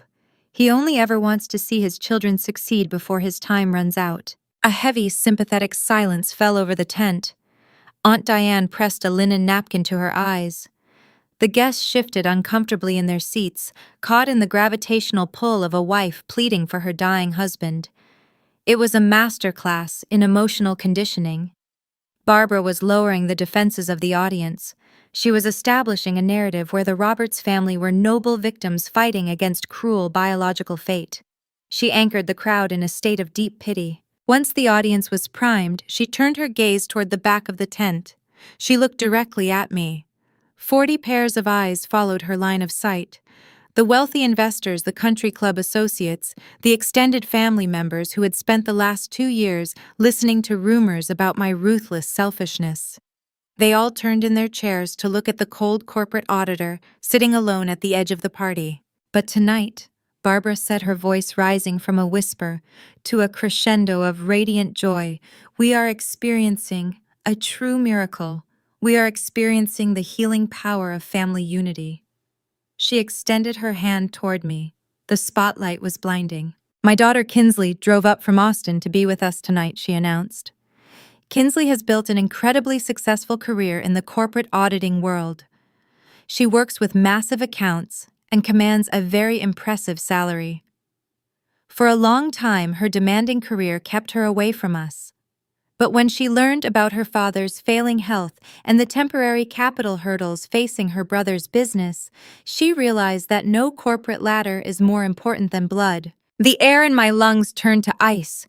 The architecture of the trap was breathtaking. I am so overwhelmed with gratitude to announce that Kinsley has agreed to step up and become the primary angel investor for Connor's business relaunch. Barbara declared, her voice echoing across the quiet lawn. Tonight she is pledging $50,000 to save her brother's company and ensure her father can rest easy knowing his children are united. Because family helps family. The words hung in the air for a fraction of a second before the tent erupted. The applause was deafening. It started at the front tables and washed over the entire patio. Aunt Diane clapped enthusiastically, a look of profound relief washing over her face. Uncle David raised his wineglass in my direction, offering a stern nod of approval. The Dallas business owners clapped politely, validating the massive financial pledge. I looked at the head table. Connor was staring right at me. He was not looking humble anymore. He was wearing a wide, predatory smirk. He raised his glass of craft beer and pointed it at me, a silent, mocking salute. Jessica was clapping beside him, her diamond tennis bracelet catching the light. William looked up from his plate and offered a weak, trembling smile, playing the role of the relieved patriarch whose final wish had just been granted. I sat perfectly still, surrounded by the thunderous sound of 40 people clapping for my financial execution. The mechanics of their extortion were brilliant. They needed $50,000 to cover the 90 days of past due payments on the fraudulent commercial loan and stall the bank investigators. They knew they could not ask me for that money in private. If they asked me over the phone, I would simply hang up. So they built a cage out of social pressure. They weaponized the rules of polite society against me. In a room full of wealthy, influential people, you do not scream. You do not cause a scene. You do not ruin a catered dinner party. Narcissists rely on your fear of public embarrassment to force your compliance. They banked on the fact that I would rather write a $50,000 check than stand up and humiliate myself in front of my extended family. They assumed I would smile, nod my head, and accept the praise. They assumed they could hand me a pen after dessert and corner me into signing a wire transfer authorization to save the family honor. If I refused the pledge now, after the entire crowd had applauded my generosity, I would instantly validate every single lie Barbara had ever told about me. I would prove to Aunt Diane and Uncle David that I was a heartless monster who wanted her father to die and her brother to fail. It was a flawless, psychological checkmate. But a checkmate only works if both players are playing the same game. They thought we were playing a game of family reputation. They thought I was still the quiet, obedient girl who walked away from her graduation party without making a sound because she was too afraid of making her parents look bad. They thought they had backed a wounded child into a corner. They had no idea they had just cornered an auditor who spent the last 4 weeks compiling a federal prosecution file. The applause began to taper off. The guests settled back into their chairs, turning their expectant faces toward me. They were waiting for me to stand up. They were waiting for me to offer a polite wave, a modest smile, and a brief speech about how much I loved my brother. Barbara stood at the head table beaming. She had executed her plan flawlessly. She held her champagne glass near her chest, waiting for my surrender. I did not smile. I did not wave. I moved my right hand from the top of the leather flap down to the heavy brass locks of my briefcase. The metal fasteners opened with 2 sharp, audible clicks. The sound was quiet, but in the expectant hush of the dining tent it carried perfectly. I reached inside the briefcase. My fingers brushed past the lining and found the thick edges of the 3 manila folders. The folders containing the casino markers, the forged commercial banknotes, and the sworn police affidavit. I pulled the folders out and placed them flat on the white linen tablecloth. I pushed my chair back. The wooden legs scraped against the stone patio. It was a harsh, grinding noise that signaled the end of the polite dinner party. I stood up to my full height, buttoning the center button of my charcoal gray blazer. I picked up the stack of folders. I looked directly at my mother and prepared to burn her empire to the ground. The applause began to fade, tapering off into a confused, scattered rhythm before dying out entirely. The guests lowered their hands. They watched me stand at the back of the tent holding the 3 manila folders. They expected a tearful expression of gratitude. They expected a quiet corporate employee yielding to the overwhelming pressure of her generous family. I looked down the center aisle of the dining tent directly at my mother. I kept my voice measured and distinct, ensuring every syllable carried to the furthest corners of the patio. I am not investing a single dime, I said. In fact, starting today, the $2,000 a month I have been sending for Dad's fake heart condition is officially canceled. The silence that followed was not just quiet. It was a suffocating vacuum. It was the sound of oxygen leaving the room. A waiter standing near the buffet table froze mid-step. The string quartet resting on the porch stopped tuning their instruments. 40 influential guests sat immobilized, trying to process the lethal contradiction I had just introduced into the pristine evening. Barbara gripped the edges of the head table. Her knuckles turned stark white. Her eyes widened, projecting a mixture of raw panic and calculated desperation. She understood instantly that the social cage she built had failed to contain me. She tried to deploy damage control, relying on her trained reflexes. "Kinsley, honey," she stammered, forcing a nervous, high-pitched laugh that cracked halfway through. "You have had a long drive from Austin. You are exhausted. You are confused about the finances. Let us go inside and get you a glass of water." She took a step forward, reaching her hand out to usher me away from the crowd. I did not retreat. I stepped out from behind my chair and walked straight down the center aisle. I did not raise my voice, but the authority in my stride forced the guests to lean back in their seats. "I am not confused, Mom," I replied, my tone clinical and detached. "I am a certified forensic accountant. I do not get confused by numbers. I audit them." I stopped at the first large circular table. Uncle David sat at the head of it. He was a retired commercial real estate developer. He spent his entire life reading balance sheets and assessing risk. He respected documentation far more than he respected emotion. I opened the first manila folder and pulled out a thick stack of printed spreadsheets. I dropped the stack onto the white linen tablecloth right next to his untouched dinner plate. The heavy thud of the paper hitting the table made Jessica flinch at the head table. I moved to the next table where several of Connor's potential investors sat. These were the men who were supposed to be impressed by the lavish catering and the country club aesthetic. I pulled out another stack of documents and placed it in the center of their arrangement. I turned back to face the entire tent. For the last 24 months, I have wired exactly $2,000 on the first of every month into a joint checking account controlled by William and Barbara Roberts, I announced. The narrative provided to me was that my father was suffering from a deteriorating cardiac condition. The money was supposedly paying out of network specialists to keep medical debt collectors from placing a lien on this very house. I pointed to the papers resting in front of Uncle David. If you look at page 3 of that ledger, you will see the compiled banking history. I continued. You will see every single transfer, $48,000 over 2 years. Combined with the previous cash requests, my parents extracted $72,000 from my personal savings.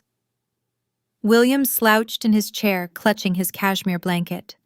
The theatrical frailty he performed earlier vanished, replaced by the genuine physical shrinking of a man caught in a profound lie. Barbara lunged forward, her voice escalating into a shrill command. "Stop talking right now, Kinsley. You are embarrassing yourself. You are ruining your brother's night over a misunderstanding." I ignored her. I addressed the audience directly, turning my gaze to the investors reviewing the documents. "A medical crisis generates a specific paper trail," I explained. "Hospitals file civil claims. They secure judgments." I ran a comprehensive search through the Texas County Court databases. William Roberts does not have a single medical lien attached to his name. He does not owe a penny to any cardiology clinic. The heart condition was a fabrication designed to extract capital from a guilty daughter. A low murmur rippled through the tent. Aunt Diane picked up the spreadsheet. She adjusted her reading glasses, her hands beginning to tremble as she scanned the rows of data. The guests were no longer looking at me with disdain. They were looking at the paper. In an audit, evidence overrides reputation every single time. Connor pushed his chair back. The wood scraped harshly against the stone patio. He stood up, his face flushing a deep, angry red. He tried to project physical intimidation, rolling his shoulders and stepping around the head table. "Shut your mouth, Kinsley," he ordered, his voice tight with suppressed rage.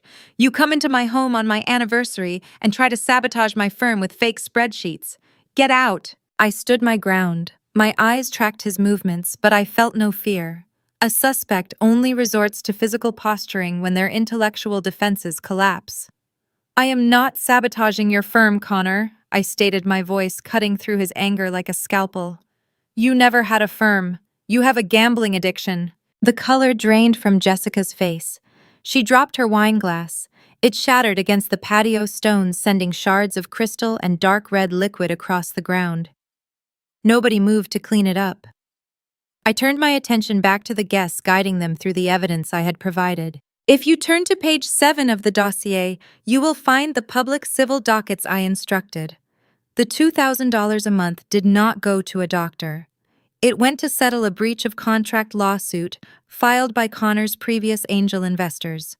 He mismanaged their seed capital and was ordered by a judge to pay $2,000 on the 3rd of every month to avoid jail time. I watched the faces of the new investors sitting at the adjacent table. Their expressions shifted from polite curiosity to cold professional horror. They were reading the court orders. They were looking at the very man asking them for money, realizing he was legally bound to repay the last group of people he defrauded. But the settlement was just the baseline. I continued, letting the weight of the revelation sink into the quiet air. The rest of the $72,000 went across the state line.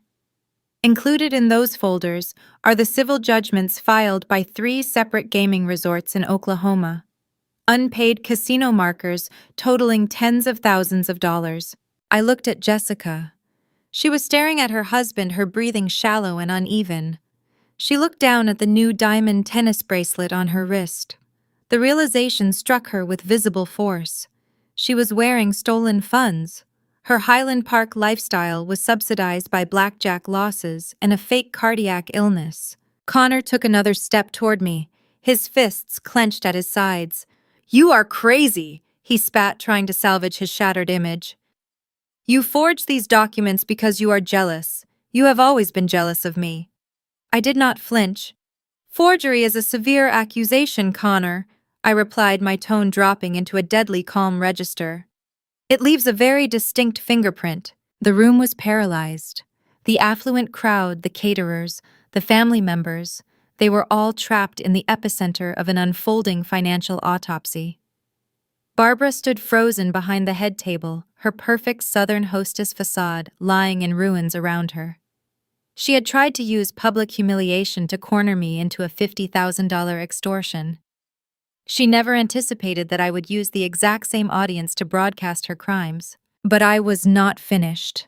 The $72,000 was merely the cash they manipulated out of my checking account. It was the emotional theft. The audience was reeling from the gambling exposure and the fake illness, but they had not yet grasped the sheer criminality of the Roberts family. They were about to learn that the cash extraction was just the precursor to a much darker and far more permanent destruction. Connor closed the distance between us. He was a former athlete, and he knew how to use his size to cast a shadow. He stood inches from my face, his chest heaving under his tailored suit. The veins in his neck were visible against his collar. He pointed a finger directly at me and commanded me to shut my mouth before he called the valet service to drag me off the property. I did not step back. I did not blink. When a subject attempts physical intimidation during an audit, it means their intellectual defenses are broken. If you truly believe these court documents are forged. Connor, I said, my voice low and steady. Then you should call the police right now. Dial 911. Tell the dispatcher your sister is circulating fraudulent legal dockets at your vow renewal. Let us invite law enforcement onto the patio to review your financial history. He froze. His jaw tightened, but his hand did not move toward his phone. He could not call the police because he knew the documents were real. The bluff was called, and the entire tent watched him back down. He stepped away from me, running a hand through his hair, looking frantically toward the head table for a lifeline. The guests turned their attention to William. They expected the patriarch of the Roberts family to stand up and restore order. They expected him to deny the gambling debts and defend his golden boy. They waited for him to announce that I was a bitter, estranged daughter spreading vicious rumors. William did none of those things. He remained seated in his cushioned chair. He stared down at the patio stones, refusing to make eye contact with anyone in the crowd. The cashmere blanket slipped off his lap and pooled on the ground. He did not reach down to pick it up.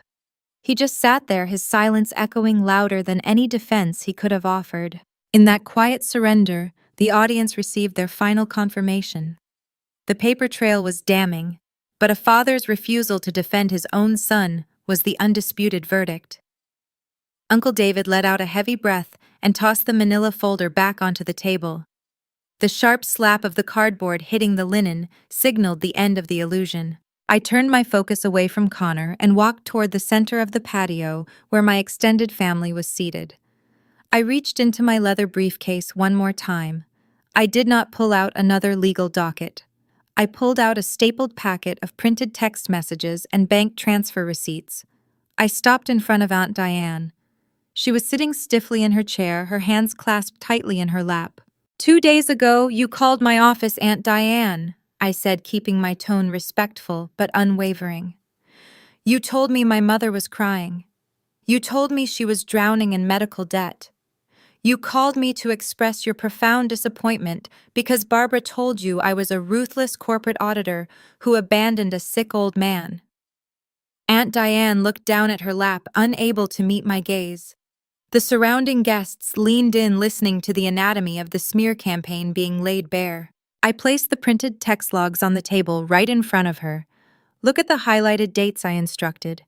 My mother sold my reputation to hide her son's failures. She told you I bought a luxury vehicle while my father skipped his heart medication.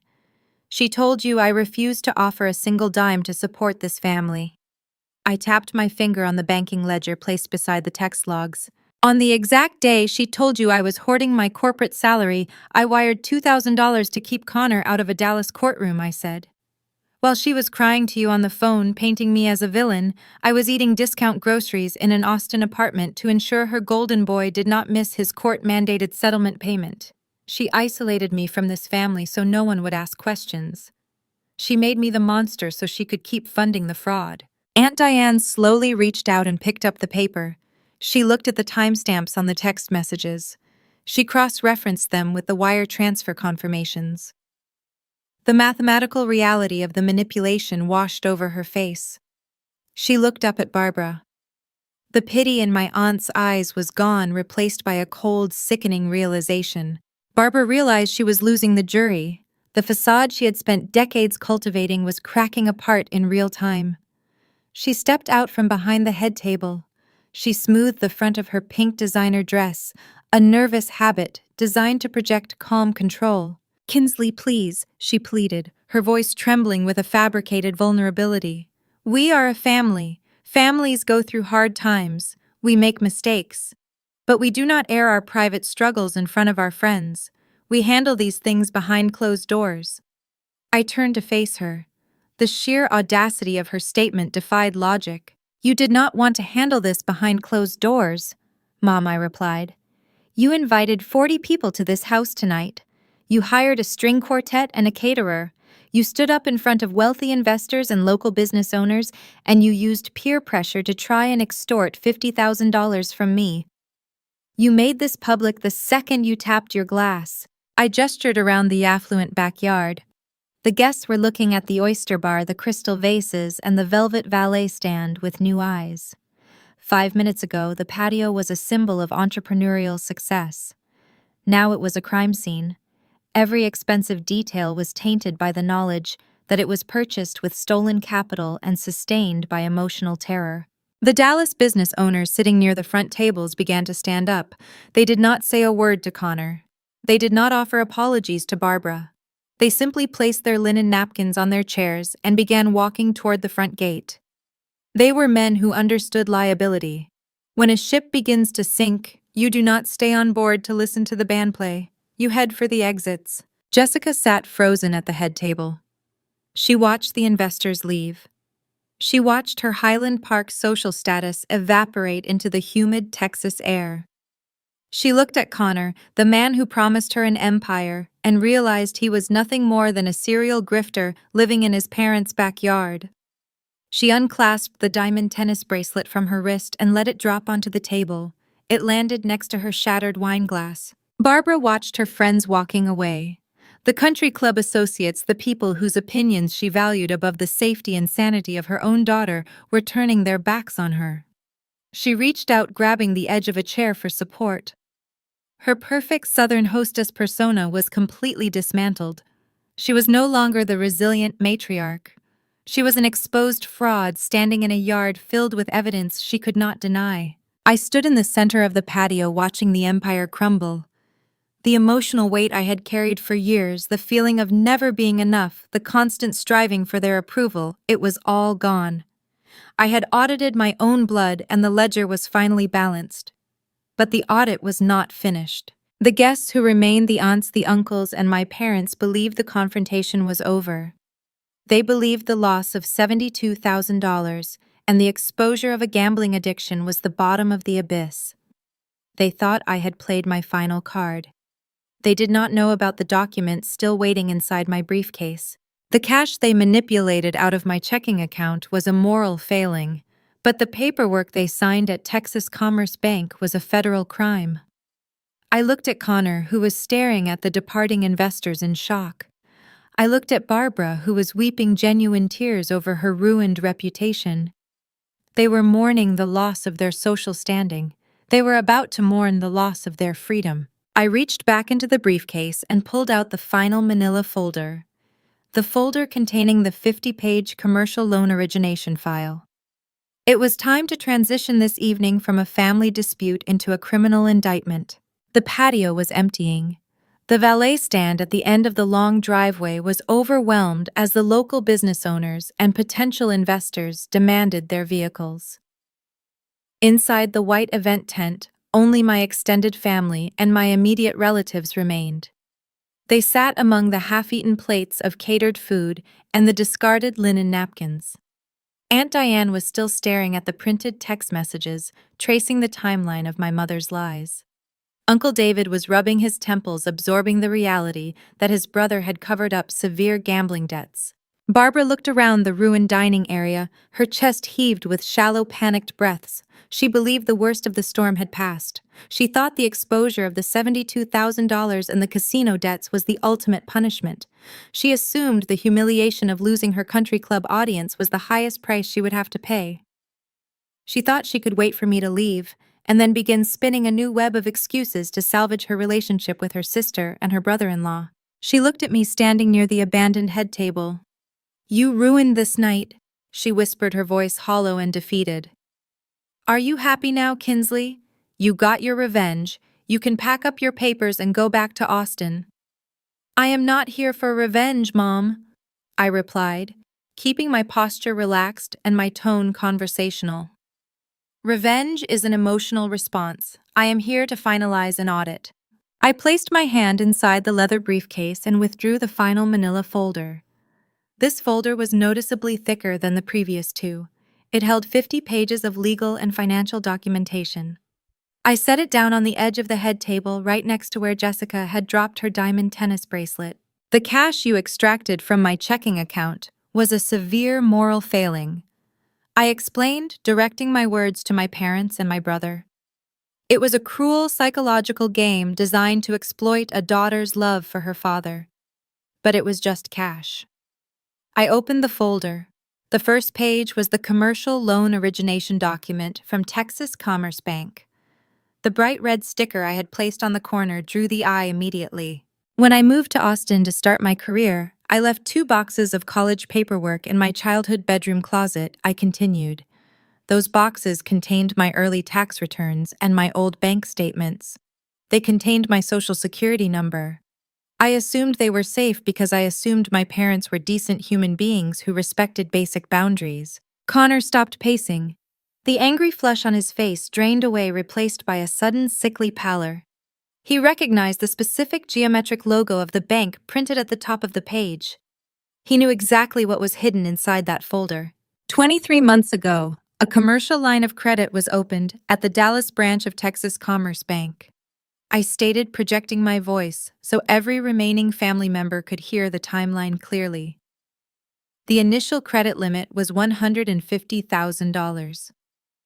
The primary guarantor listed on the underwriting paperwork is Kinsley Roberts. Aunt Diane gasped, covering her mouth with her hand. Uncle David stood up from his chair, staring at the documents from across the tent. Stealing cash through emotional guilt was one thing. Forging a 6-figure corporate loan was a leap into a severe tier of federal criminality. I pulled the signature page from the stack and held it up facing the crowd. "My mother walked into that branch and signed my name on the promissory note," I said. "She used her knowledge of my childhood street addresses and her own maiden name to bypass the security verification questions. She forged my signature. She used my pristine credit history to secure seed capital for Connor's fake consulting firm." The bank deposited $150,000 into a limited liability company registered to my brother. Jessica turned her head slowly, looking at Connor. Her eyes were wide, unblinking pools of shock. She had believed the initial capital for their lifestyle came from legitimate angel investors who believed in her husband's vision. She was just now realizing her husband was funding her Highland Park Country Club existence with a stolen identity. "The loan is currently 90 days past due." I continued, delivering the facts with the rhythmic precision of a ticking clock. "The balance is $148,000. The bank is preparing to send the account to a commercial collections agency. They are preparing to garnish my corporate wages and destroy my professional licensing. You did not just steal my savings, you tried to annihilate my future so Connor could play pretend in a leased luxury vehicle." Connor opened his mouth to speak, but his voice failed him. He swallowed hard, taking a step backward until his shoulders hit one of the wooden tent poles. The arrogant smirk was entirely erased. Barbara raised her trembling hands. "Kinsley, we were going to pay it back," she pleaded, her voice cracking under the weight of the exposure. "Connor just needed a bridge loan. His investments were going to mature next quarter. We were going to clear the balance before you ever checked your credit report. It was a temporary solution to keep him afloat." There is no such thing as a temporary felony, Mom, I replied. I picked up the final sheet of paper from the folder. It was a copy of the sworn affidavit I had signed at the police precinct. 3 days ago, I sat down with the corporate fraud investigator at Texas Commerce Bank, I announced. We isolated the fraudulent commercial line of credit. We initiated an emergency security freeze on my Social Security number, blocking any further withdrawals. The bank immediately pulled the security camera footage from the branch lobby archives. I looked directly into my mother's eyes, locking her into the reality of her choices. They have high-definition video of you and Connor sitting at the loan officer's desk on the exact date and time the promissory note was signed, I told her. The bank legal department confirmed it is a textbook case of commercial fraud. William let out a low, agonizing groan. It was not a theatrical performance. It was the visceral sound of a man watching his legacy turn to ash. From the bank, I drove straight to the Financial Crimes Division of the Austin Police Department, I said, delivering the final, devastating blow. I handed over the bank statements, the forged signatures, and the wire transfer logs, proving the money went directly to the Oklahoma casinos. I signed a sworn affidavit. I have officially pressed felony identity theft and wire fraud charges against both of you. The silence shattered. Jessica let out a piercing scream. It was a guttural sound of pure terror tearing through the humid night air. She lunged toward Connor, striking his chest with her open hands. "You are going to jail!" she shrieked, her voice echoing across the affluent neighborhood. "You ruined my life. My father was right about you from the beginning. You are a criminal." Connor tried to grab her wrists to calm her down, but she fought him off, stumbling backward and nearly knocking over a tray of expensive champagne glasses. The glasses crashed to the stone patio, adding the sound of breaking crystal to the chaos. She turned and ran across the lawn, her silk emerald gown dragging through the wet grass. She did not look back. She fled through the side gate, leaving her husband standing alone in the ruins of his fake empire. William tried to stand up from his cushioned chair. His legs gave out beneath him. He collapsed heavily back into the seat, clutching his chest. This time there was no supportive audience rushing to bring him plates of food or offer words of comfort. Aunt Diane and Uncle David remained frozen near their tables, staring at him with undisguised disgust. They realized his fake heart condition was just a shield to hide his complicity in destroying his own daughter. "The district attorney is already processing the arrest warrants," I stated, my voice cutting through the rising panic on the patio. "The bank is preparing their own civil litigation to recover the stolen funds. The police will not be sending polite letters in the mail. They will be arriving at this house to execute the warrants." Barbara dropped to her knees on the patio stones. The pink designer dress bunched around her legs. She pressed her hands to her face, sobbing hysterically. It was a pathetic display of a predator realizing they had finally been caught in their own trap. She had spent her entire life worrying about what the country club associates thought of her. Soon her mugshot would be printed in the local Dallas registry for everyone to see. Connor stared at me, his eyes wide with fear. He looked like a frightened child. The realization of federal prison sentences and mandatory financial restitution was crashing down on him. He had never faced a consequence in his 30 years of life because his parents had always purchased his innocence. But they could not buy their way out of a federal indictment. "You destroyed our family," Barbara wailed from the ground, looking up at me with tear-streaked makeup. "I did not destroy anything, Mom," I replied, looking down at her without a single ounce of pity. "I just audited the books." The entire Roberts family structure was legally and financially incinerated. The backyard that was supposed to host a celebration of their elite status was now the staging ground for their impending arrests. I had systematically disarmed their manipulation, cut off their funding, and triggered the justice system. The debt was settled. I closed the empty manila folder and prepared to walk away from them forever. The patio transformed into a landscape of ruined reputations. Jessica, fleeing down the street, had broken the final seal of social etiquette, holding the remaining guests in place. The few extended relatives who had stayed to witness the fallout were now moving with urgent purpose. Uncle David was the first to break the paralysis. He did not offer a farewell to his brother. He did not ask William for an explanation. He walked over to his assigned table, picked up his suit jacket, and gestured for Aunt Diane to follow him. Diane stood up from her chair.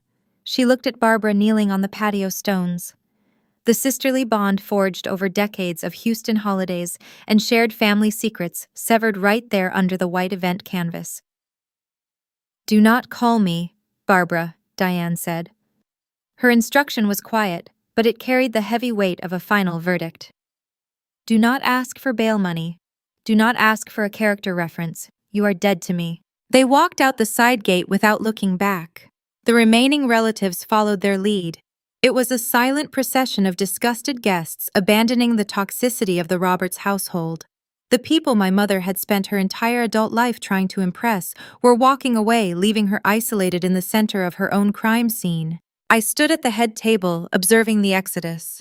In my profession, the aftermath of a fraud exposure follows a predictable pattern. The perpetrators cycle rapidly through denial, rage, and bargaining. I watched the process unfold in real time. I picked up the stack of spreadsheets from the linen cloth. I aligned the edges with precise taps against the wood. I placed them back into the leather briefcase. My heart rate rested at a steady, rhythmic pace. I did not feel adrenaline. I felt the crisp satisfaction of a balanced ledger. Connor remained pinned against the wooden tent pole.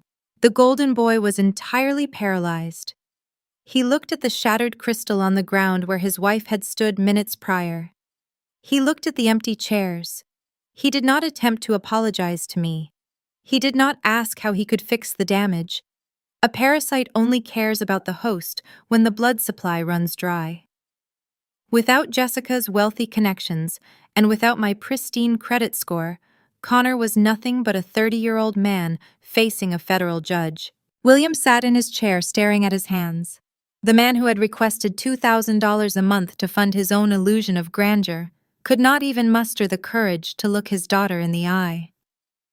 He rubbed his chest, perhaps feeling a genuine physical ache this time, born from the realization that his twilight years would be spent answering subpoenas rather than playing golf at the country club. Barbara scrambled up from the patio stones. Her designer dress was stained with spilled wine and damp grass. She abandoned her rage and entered the bargaining phase. She rushed toward me, reaching out with shaking hands, trying to grab the handle of my briefcase. I stepped back, denying her the physical contact. "Kinsley, listen to me," she begged, her voice scraping the bottom of her throat. "We can fix this.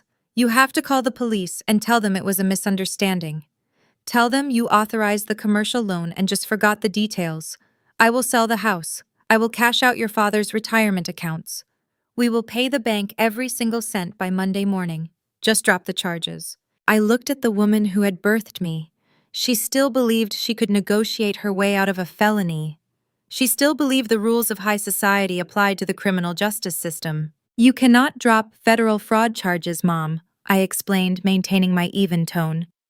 "The state of Texas is the prosecuting entity now. The bank is the victim of the commercial theft.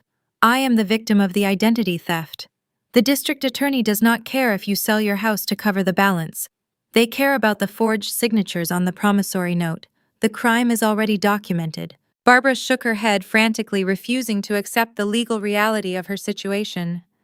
"You are my daughter," she cried, tears carving dark tracks of mascara down her cheeks. "You cannot send your own mother to prison. You cannot do this to your brother. He will not survive behind bars, Kinsley. He is not built for that environment. Have some mercy on us. We are a family." The word family sounded foreign coming from her lips. She had used that specific word as a weapon for 26 years. She used it to extract my savings. She used it to demand my silence. She used it as a shield to protect her favorite child while tossing me to the wolves. I closed the brass clasps on my briefcase. The sharp metallic clicks echoed in the empty tent. I looked directly into her tear-filled eyes. I let a moment of profound silence stretch between us, ensuring she felt the full weight of my next sentence. "You told me at my graduation that Connor was the only child who made you proud." I said, my voice carrying the steady chill of finality. "I hope you are still proud of him when you are sharing a defense attorney." Barbara recoiled as if she had been struck across the face. She opened her mouth, but no sound emerged. The psychological checkmate was flawless. I turned my back on her. I did not look at Connor shivering against the tent pole. I did not look at William sinking into his chair. I walked across the patio stones, my heels clicking a steady rhythm against the hard surface. I stepped through the French doors and entered the house. The interior of the Dallas home was dead silent. The catering staff had vanished, leaving trays of expensive appetizers sitting untouched on the marble kitchen counters. The illusion of wealth felt suffocating within these walls. I walked down the main hallway, passing the stone mantel above the fireplace. I did not look at the framed photographs of Connor. Every step I took toward the front door felt lighter than the last. I reached out and turned the heavy brass handle. I pulled the mahogany door open and stepped out into the Texas night. The humid evening air washed over me. The string quartet had packed their instruments and fled. The valet stand at the bottom of the driveway was deserted. The young men in the crisp white shirts had abandoned their posts the second the screaming began, leaving the wooden podium standing alone under the streetlights. My 10-year-old sedan was parked along the curb right where I had left it. I walked down the concrete driveway. With every passing second, a physical transformation took place inside my chest. For my entire life, I had carried an invisible weight. It was the heavy chain of unearned guilt. It was the desperate gnawing hunger for parental validation. I had spent my 20s trying to solve an equation that had no solution, believing my lack of value was the variable holding me back. As I reached the street, I felt that heavy chain pull tight one last time, and then I felt the thick iron links shatter. The release was visceral. My lungs expanded, taking in a deep, unobstructed breath. The chronic tension in my shoulders melted away, leaving me feeling weightless. I realized I was never the problem. Their inability to love me was their failure, not mine. I was no longer the unloved ghost of the Roberts family. I was a free woman who had just amputated a terminal infection. I unlocked my car and tossed the leather briefcase onto the passenger seat. The engine turned over with a steady, reliable hum. I pulled away from the curb and drove down the manicured street. I looked in the rearview mirror one final time. The white brick house faded into the shadows behind me, standing as a pristine tomb holding the ashes of a fraudulent empire.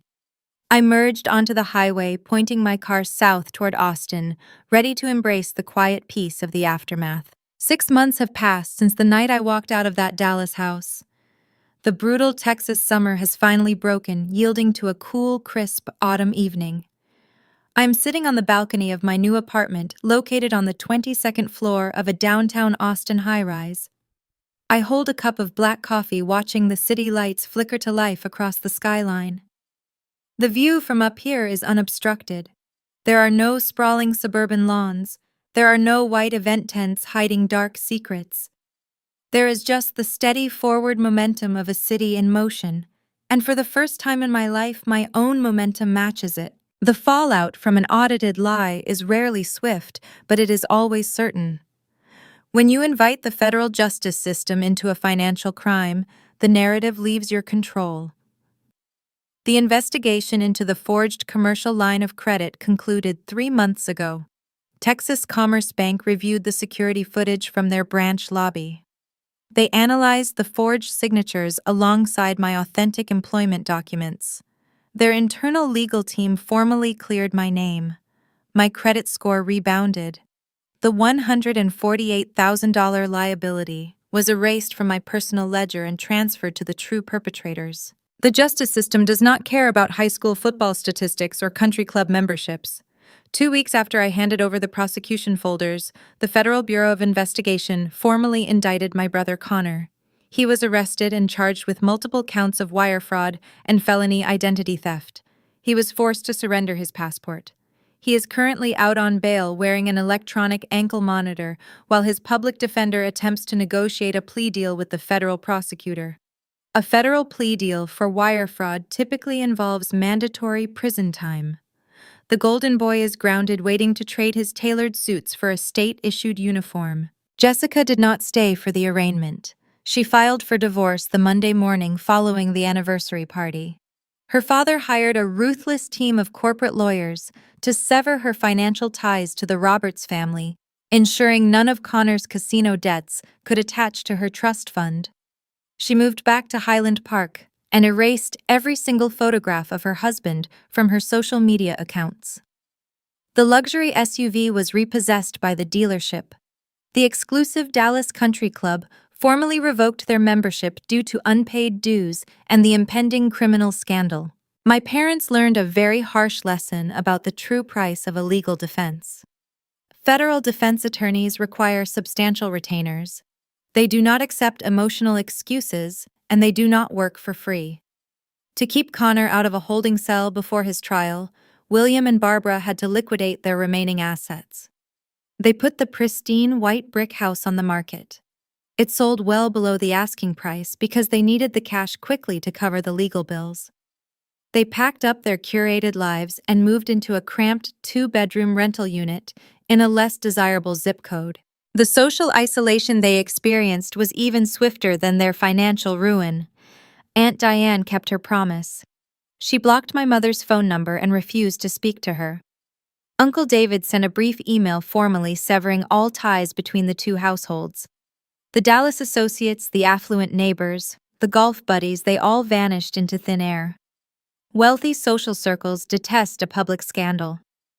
My parents became social pariahs in the very community they had sacrificed their own daughter to impress.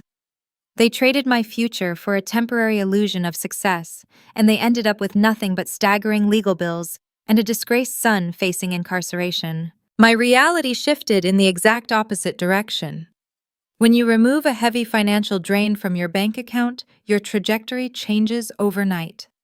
I stopped eating discount groceries. I stopped wearing repaired shoes to the office. With the emotional warfare finally silenced, my professional focus sharpened to a razor edge. My auditing firm recognized my dedication and promoted me to senior forensic auditor. The promotion came with a substantial salary increase, a dedicated corner office, and a portfolio of premium corporate clients. I used my reclaimed credit score to sign the lease on this high-rise apartment. It is a modern, clean space where the locks are secure and the bills are paid exclusively by my own labor. I framed my master's degree, the same degree my mother dismissed at my graduation party, and hung it above my desk. When I look at the balance in my checking account, I do not feel a sense of impending dread.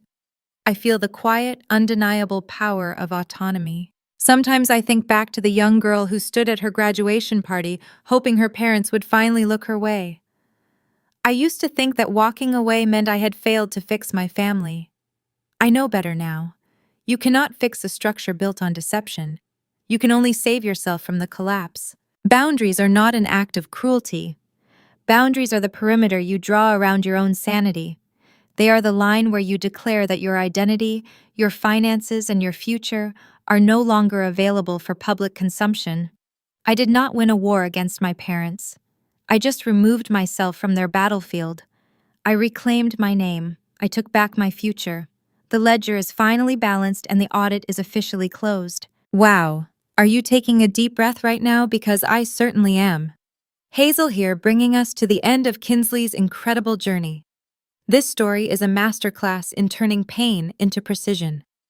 We watched a woman go from being treated like a disposable asset to becoming the architect of her own justice. Kinsley did not scream. She did not beg for an apology that was never going to come. She used cold, hard facts to dismantle a lifetime of emotional manipulation.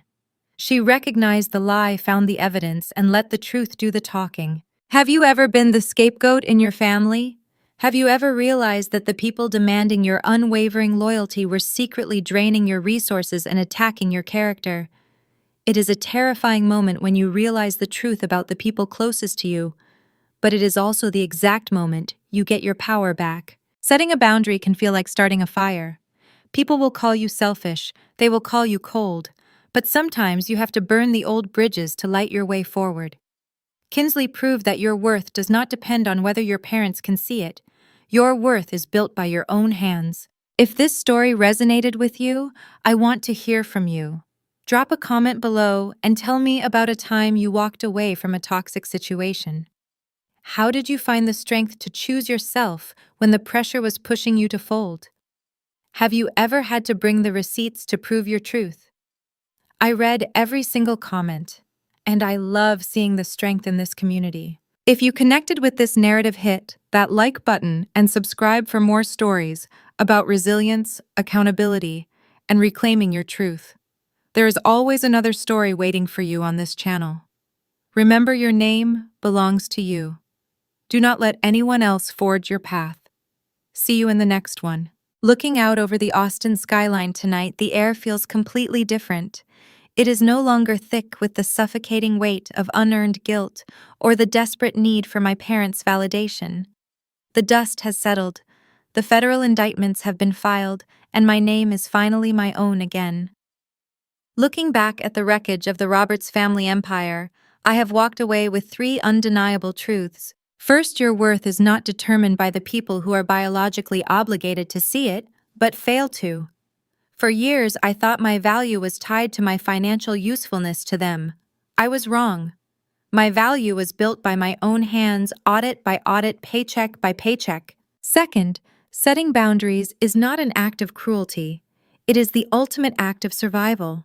Society conditions us to believe that family is everything, but you do not have to set yourself on fire to keep emotional predators warm.